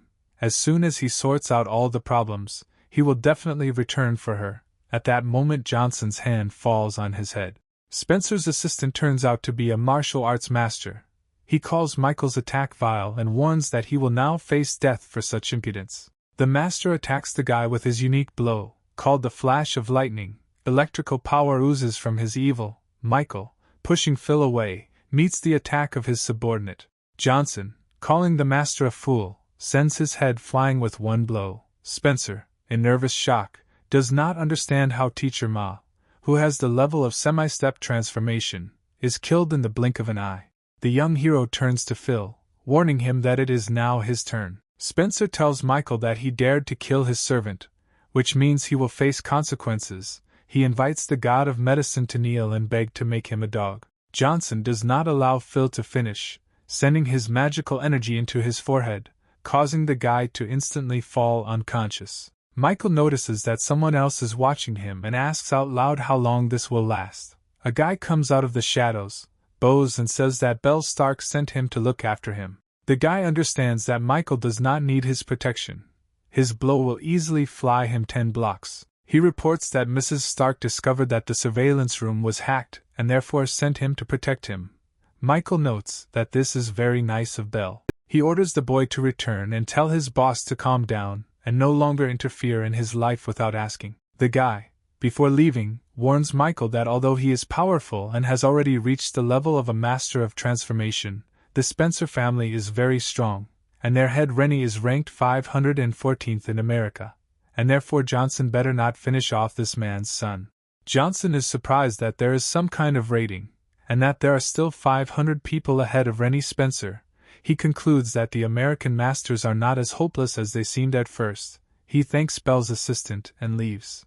As soon as Michael leaves, the assistant calls the lady and tells her that the youngest of the Spencer family is dead, like the master who protected him. Belle is afraid for Johnson. Realizing that he will now have no peace, she asks her man whether the killer is really Michael, to which he gives a positive answer. She thinks that due to the death of the third son of the Spencer family, hard times have now come for her. Stark orders his subordinates to dispose of the body and contact the family, and also wait for the person who will destroy all the evidence. Already at Jessica's house, having dinner at the table, Michael asks Sarah why she doesn't eat.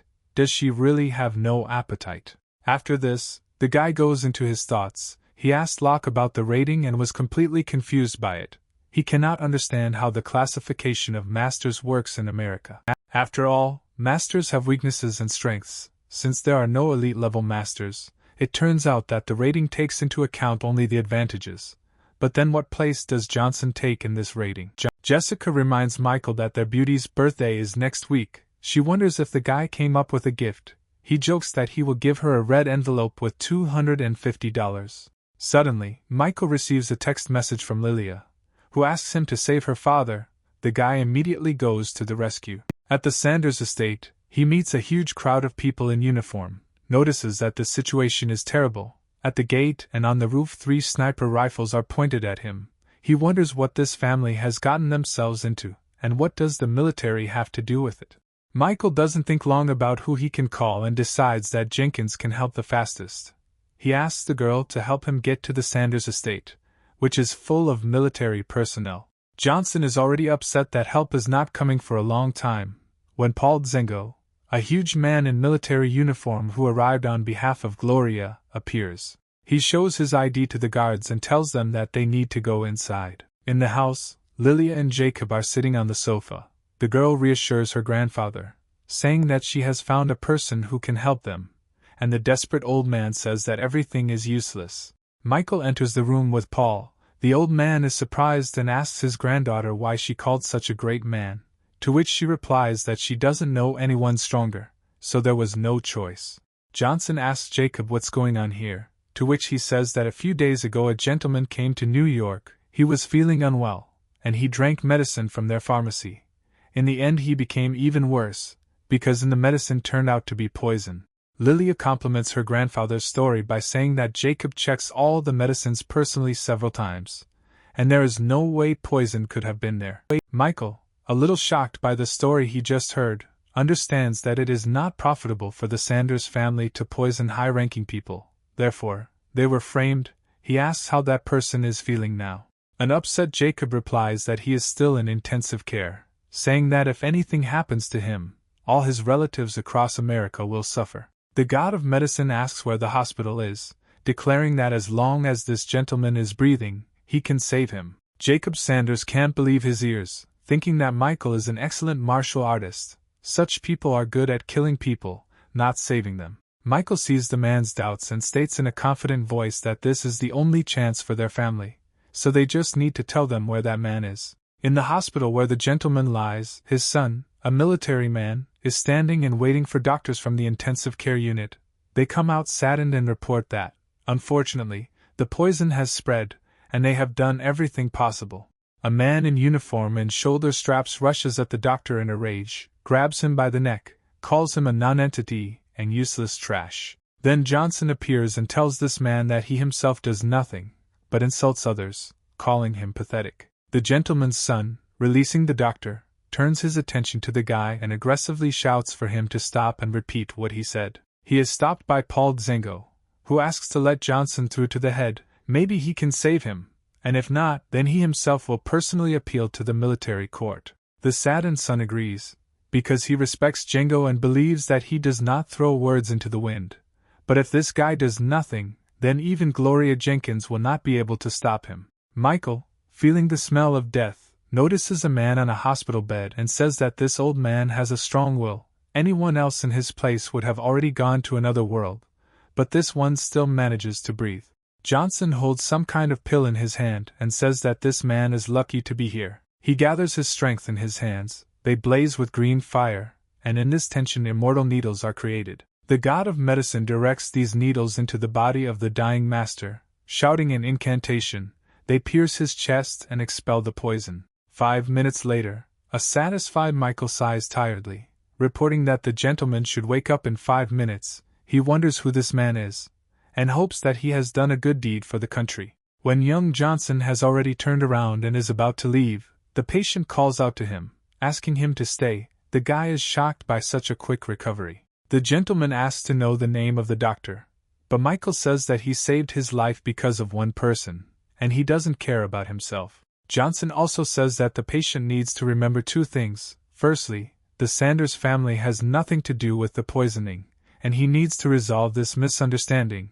And secondly, the poison was in his body for a long time and acted on him for more than a month. If someone else were in his place, he would have died long ago. But you shouldn't try your luck.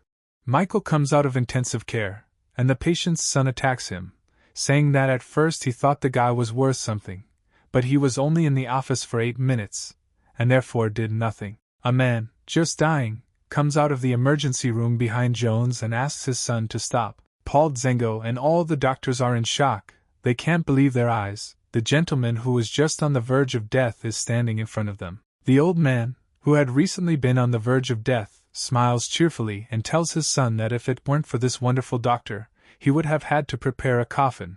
He had never met such a doctor. The son of a sick officer wants to apologize to Michael, but he disappears somewhere without anyone noticing. The old man turns to the unfortunate Jacob Sanders and apologizes to him, sincerely understands that his family has nothing to do with it, and his son misunderstood everything. Inspired, Sanders asks the head not to apologize to him, it's just a trifle, to which the gentleman asks whether his family invited the doctor, and who he is. Jacob says that the guy's name is Michael Johnson, they met by chance, he's a family friend, but he really doesn't like when he is disturbed. The house of the Spencer family, the head of the family with his eldest son look at the dead bodies of their son and master. Placing his hand on his son's coffin, he wonders to Rennie who the hell dared to kill him. The eldest son says that an investigation is already underway, but so far all they know is that someone secretly purchased the tripod at an auction, and shortly after that Phil was killed. The elder Spencer orders his interlocutor to go to this auction and check each participant there. He obeys. Rennie, with the veins on his head swollen with rage, exclaims that he needs to turn everything upside down, but find the killer. He wants him to go to hell. He wants to see people dear to him die a painful death. Robert Clark calls Michael on the phone and tells him that the affairs of the Tazen Group have been settled, asks whether Michael himself will be the founder or someone else, and also warns that tomorrow the news about the company will spread throughout New York, and asks if it will deliver whether this is an inconvenience for Johnson. Michael confidently says that you can use his name without any problems. He wants to tell every resident of this city that Michael Johnson is back. Villa Johnson, Belle's assistant, delivered a tripod of hundreds of herbs and a tear of stars that he had recently acquired. The courier also reports that Mrs. Stark asked to convey the news that the head of the Spencer family has already raised everyone's ears. They are checking all the auction participants and will soon contact Johnson. He also says that Belle has ordered a private jet. If the gentleman agrees, then they can immediately send it to Salt Lake City. Their residence is located there, so the Spencer family will not get him there. Michael understands Stark's concern, but is not going to run away from problems. The assistant is very surprised that Mr. Johnson really wants to confront the Spencer family. How is that even possible? Michael sends Belle's man out of the house, and he himself is going to try out his new acquisition in action. The main character adds the herb to the alchemical furnace, lights it with his superpower, and says that the medicine consists of 9 components, and each ingredient consists of 9 more. The higher the grade, the more complex the ornament, and the better the effect. Michael is about to try to improve the aura refinement and cultivation acceleration pill, but doubts the possibility of this. But the tripod begins to glow very brightly in turquoise. An improved version of the old pill quickly flies out of the alchemical furnace. Michael is delighted with the result. He examines this pill and reasons that he initially thought that there would be 3 ingredients and 3 lines. But this exceeded all his expectations, because it turned out to be 7 lines of the ornament. Michael is delighted with the tripod of hundreds of herbs. He, of course, knew that he could improve the quality of medicines, but did not think that so much. But everything turned out just like that. The money will flow like waterfalls. Young Johnson pops a brightly colored pill into his mouth, beginning the cultivation. The main character bursts into orange flames, which completely consumes him. Red fire bursts out of the guy's eyes and mouth like a bright ray, illuminating everything in the area. Michael feels incredible power, and the transition to the 6th kingdom of enlightenment, laughing, saying that the effect is not bad and admires the greatness of alchemy. Michael stands over the alchemical furnace and realizes that in one evening he jumped 2 kingdoms higher, not believing what was happening. He catches a stone once given by his father, notices that the stone has changed not only in size, but also feels different to the touch. Michael decides that he needs to visit the rebirth cemetery again. Finding himself in the cemetery, he approaches one of the tombstones and believes that this time he will be able to notice something due to the fact that his state has changed. Now he can feel everything if he wants to, even summon some legendary warrior Claude Crank, Fist of Death. But he also feels that if he calls on him once, the tombstone will crumble into dust, and such a trump card is clearly worth keeping in his sleeve. Jessica's apartment. The girls read the news on the internet that the Tazen Group, which disappeared 5 years ago, is returning. Sarah realizes that she heard about this company somewhere, and Jessica explains to her that the Tazen Group was created by Michael's father, but for some reason it suddenly disappeared, and now it is returning. Then the girls notice another piece of news. The director is Michael Johnson. This shocks Sarah. Remembers Michael's words that he wanted company for himself, and wonders if he really did this just to annoy her mother. A meeting of directors in the Vox family. Everyone also learns that the Tazen Group has returned, and the younger Johnson is the director. Lucy Vox doesn't understand how this is possible, because he should be dead.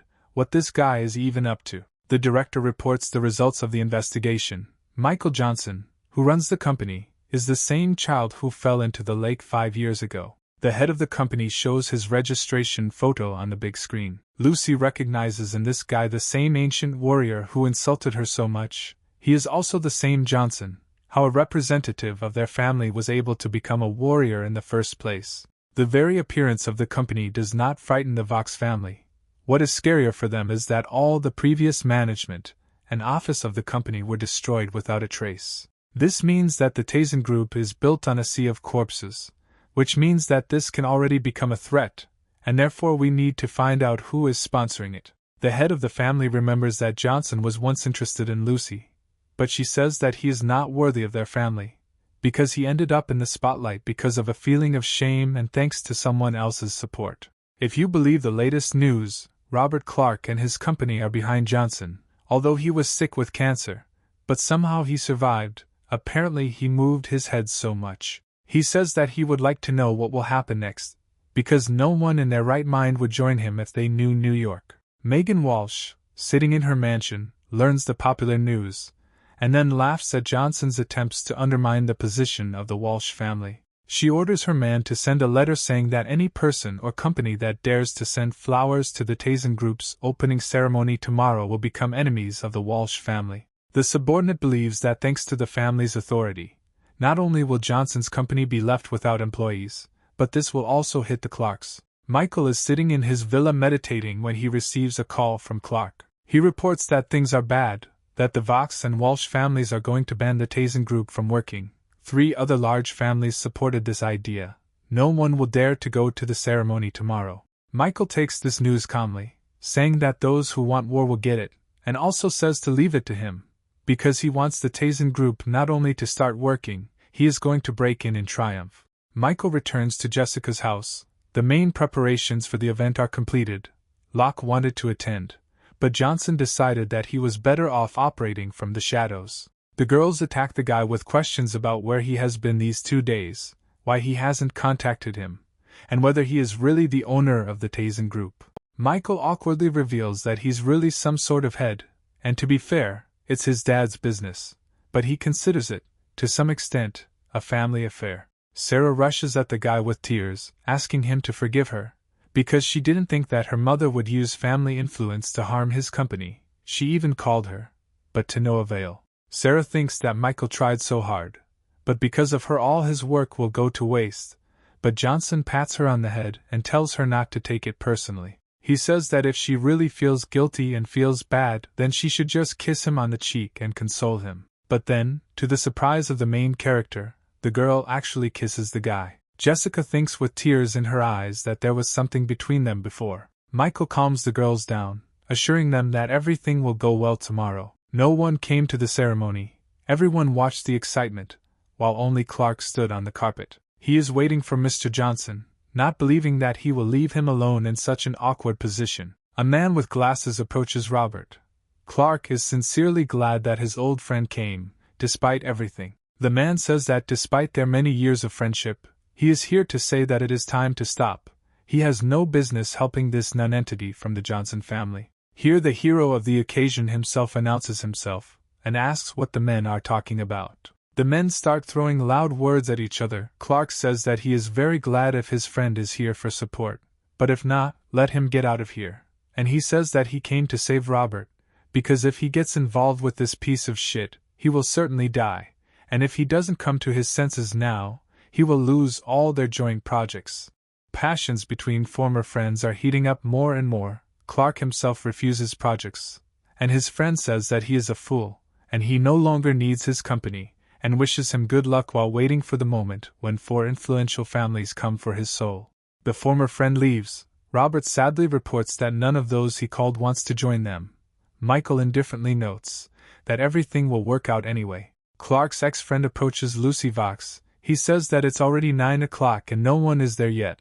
No one who has at least some kind of ID will be able to get through, otherwise they will pay with their lives, and his partner really wants to see how he gets out of such a situation. The home of the Nix family, the head of the family is engaged in sports training in his personal gym. The son and his employees stand in front of the man. They say that the time will come soon and the TASEN Group will soon enter the market. But no one has joined them yet. It is clear that everyone wants it to close. The head of the family complains that they have such influence, and they all talk about closing it down. What did this TASEN Group do? The first officials of New York stand on his carpet and mumble that, in fact, she did nothing and they will correct her situation. They frantically think that they did not expect the boss to call them so early because of the TASEN Group. The boss shouts that if they want to improve the situation, why are they still here, and quickly sends them to do their work.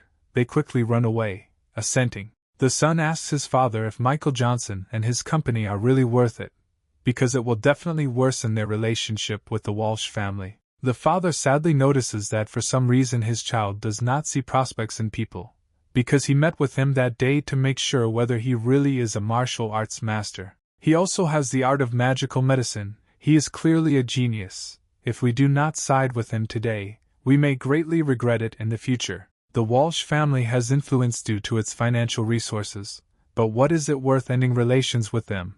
Haven't merchants loved entertainment for centuries? The son understands what the father wanted and says that he will do everything. A large press crowd gathered at the gates of the Tazen group to witness its failure and complete collapse. Lucy says there's no point in waiting because no one will come. To everyone's surprise, Jessica Nightingale and Sarah Wall appear on the carpet in chic dresses. Vox cringes with anger and wonders why the hell Walsh forgot there. Isn't it her family boycotting the company? All photographers and journalists immediately notice the appearance of such iconic figures. They praise the girls in every possible way and say that others like them cannot be found anywhere else. Sarah turns to Michael saying that her company is lost anyway, so she is not afraid of being fired. Johnson says he is truly touched by their presence, but in his heart he thinks that, unfortunately, he needs a crowd, but at least they came themselves. Immediately after the girls, the owner of the Imperial Club in New York arrives. All the spectators are shocked by his appearance, but no one can order him, except for the first and second person in the entire city. Michael grins impudently. Clark simply does not believe that this is possible. How miraculously Johnson achieved it. A high-ranking official wishes all the best to Johnson and the company. He only honors him with a nod. The girls are shocked by the appearance of such important gentlemen and the attitude towards them. 2 more cars, belonging to some important personalities, arrive at the ceremony site. The first and second officials in New York appear on the path and greet Johnson, leaving the entire audience even more bewildered. Everyone notices that a military vehicle from the southwestern district is approaching. What are they doing here? Paul Zengo comes out of the car, surprising the audience immensely, because even the military arrived for the opening, with such force, for families are simply nothing. Another car arrives. Everyone is interested in who it is this time. Megan Walsh herself appears from it, immediately ordering her henchmen to find out who decided to go against her. The servant, in a panic and in a cold sweat, reports that the owner of the Imperial Club, the first and second officials of New York and Military General Paul Zengo are here. She puts her hands on her hips and realizes that she underestimated her opponent, even if he may not have such connections. Megan orders him to take the gift with him and goes along the carpet straight to Johnson. The reporters are shocked by the appearance of another member of the Walsh family. Are they really scared? Michael does not react in any way to the woman's appearance. She says that she wanted to send flowers, but they were all sold out. So her servant presents a large golden statuette of the little spendthrift. Everyone understands that this is a vile trick, because it is taboo to give a gift to a small spender to open a company. The mother is very outraged by her daughter's behavior, because she herself decided to go against the will of the family. She also makes a sarcastic gesture at Jessica and says that she is fired, to which she says that she does not need a job in a family that is on the verge of bankruptcy, and declares that she is leaving herself. The immortal Megan orders her thug to teach the impudent trash some manners. Michael catches his fist and says that if he touches her, not only will the carpet turn red, but he will too. Stephen Nicks himself, a representative of the most influential of the 4 families of New York, appears on the path and is interested in the fact that the Walsh family can still only boast of their status. Sarah in a whisper asks how Michael knows such an influential person, and Johnson replies that he didn't know his name, and last time he almost got into a fight with him. Stephen congratulates the company on the opening on behalf of his entire family, and Michael warmly thanks him. The military man, confused, notices the golden figurine and asks if he really sees the little spender, causing Megan's servant to become very nervous. Stefan swings his arm as hard as he can and smashes the taboo figurine into a pile of pieces. Megan is furious and asks how he dared destroy the Walsh family's gift, whether he is acting on behalf of the family or on his own. The head of the Nicks family appears and asks when his son stopped representing his own family. With a smile on his face, he wonders if he understood correctly that his family is represented only by himself. Megan is shocked by the appearance of the head of the Nicks family. The man stands next to Michael and says that this is his dear friend. If the Walsh family puts him in an awkward position, then he can count on the Nicks family. But this is unlikely, because Mrs. Walsh's husband will not want to be their enemy. Many conflicting thoughts enter Megan's head, but she understands that she cannot take unnecessary risks, and therefore decides to leave with her servant. Michael warmly greets Peter Nix, who says that Mr. Johnson pulled him out of the dead, and this is just a small thank you. Vox, seeing the Nixes, understands that her family no longer has the right to cross Michael's path. She gives up and leaves with a pitiful face.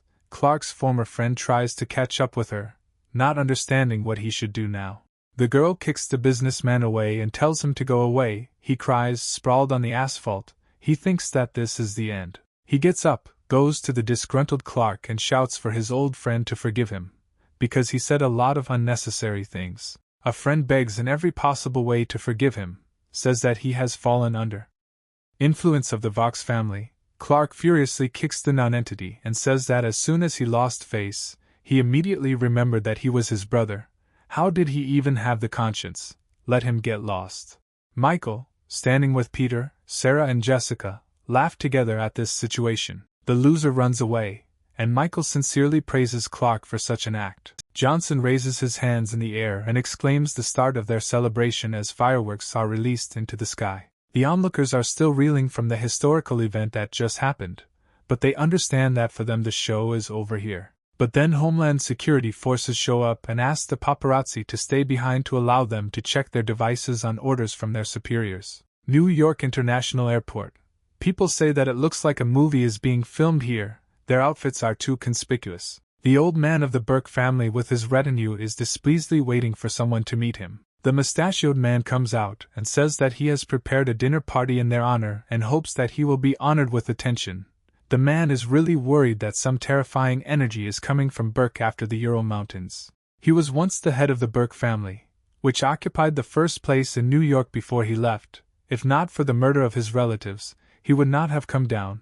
He is full of anger and will shake this city. The man asks permission to raise a toast to the master, because he has served him faithfully for a long time. The old man is only angrily interested in how the investigation is progressing, to which the servant only mumbles something. Burke breaks the table in two and shouts that he doesn't want to listen to his excuses. The guy says that Michael Johnson is now under great suspicion, but there is no irrefutable evidence. The old man wonders how such a young guy could kill his family. Then he tears up the sheet in a rage and says that since a shadow has fallen on the guy, it doesn't matter whether it's him or not, he's still a corpse. There is a meeting of directors in the Tazen Group office.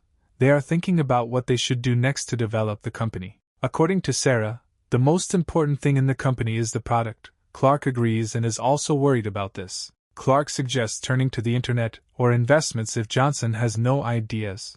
But even so, they won't catch up with Walsh's company in 6 months. Michael calmly reports that they will not get involved with the internet, not to mention investments. He says that his company is only involved in industry, because it is unimaginably profitable. The head of the company puts 2 sheets on the table and says that the first course will make a woman look at least 5 years younger, and the second is a pill that extends the life of old people by 3 years. The company's personnel are very confused by what Johnson said, because a medicine with such an effect is literally an elixir of immortality. Clark swears that Mr. Johnson is not lying, because he saved his life with the help of this pill. Unnamed directors say that this product is the best in the world, and it is quite possible to overtake the Walsh family with it. Michael reveals that he has 2 conditions for production, the first being mass production, and the second being that the formula must remain absolutely secret. Johnson says threateningly that if someone spills the beans, it will instantly cost him his life. Robert gets up from his seat and, in a soldier's manner, reprimands that the Tazen Group will shock New York if they give him a month. Michael willingly believes in the capabilities of his ally and offers to distribute responsibilities. Jessica is in charge of marketing. Sarah is also going to move forward, but she is interrupted by a message. Her father writes something to her on the phone and she says that she does not need a high position, and in general she will be a temporary employee. But she promises to do everything possible for the company.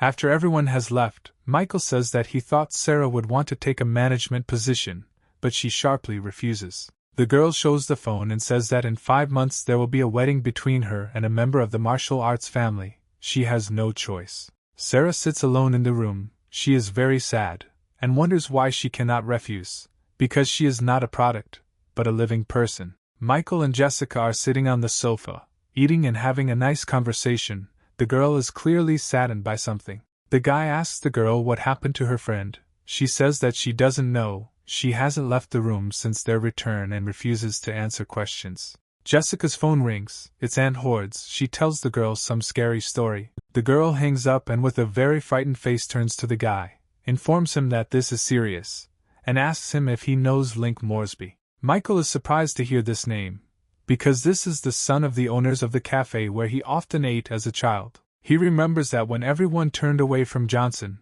only Link remained with him. He was too kind and stupid, but still Michael perceived him as his best friend.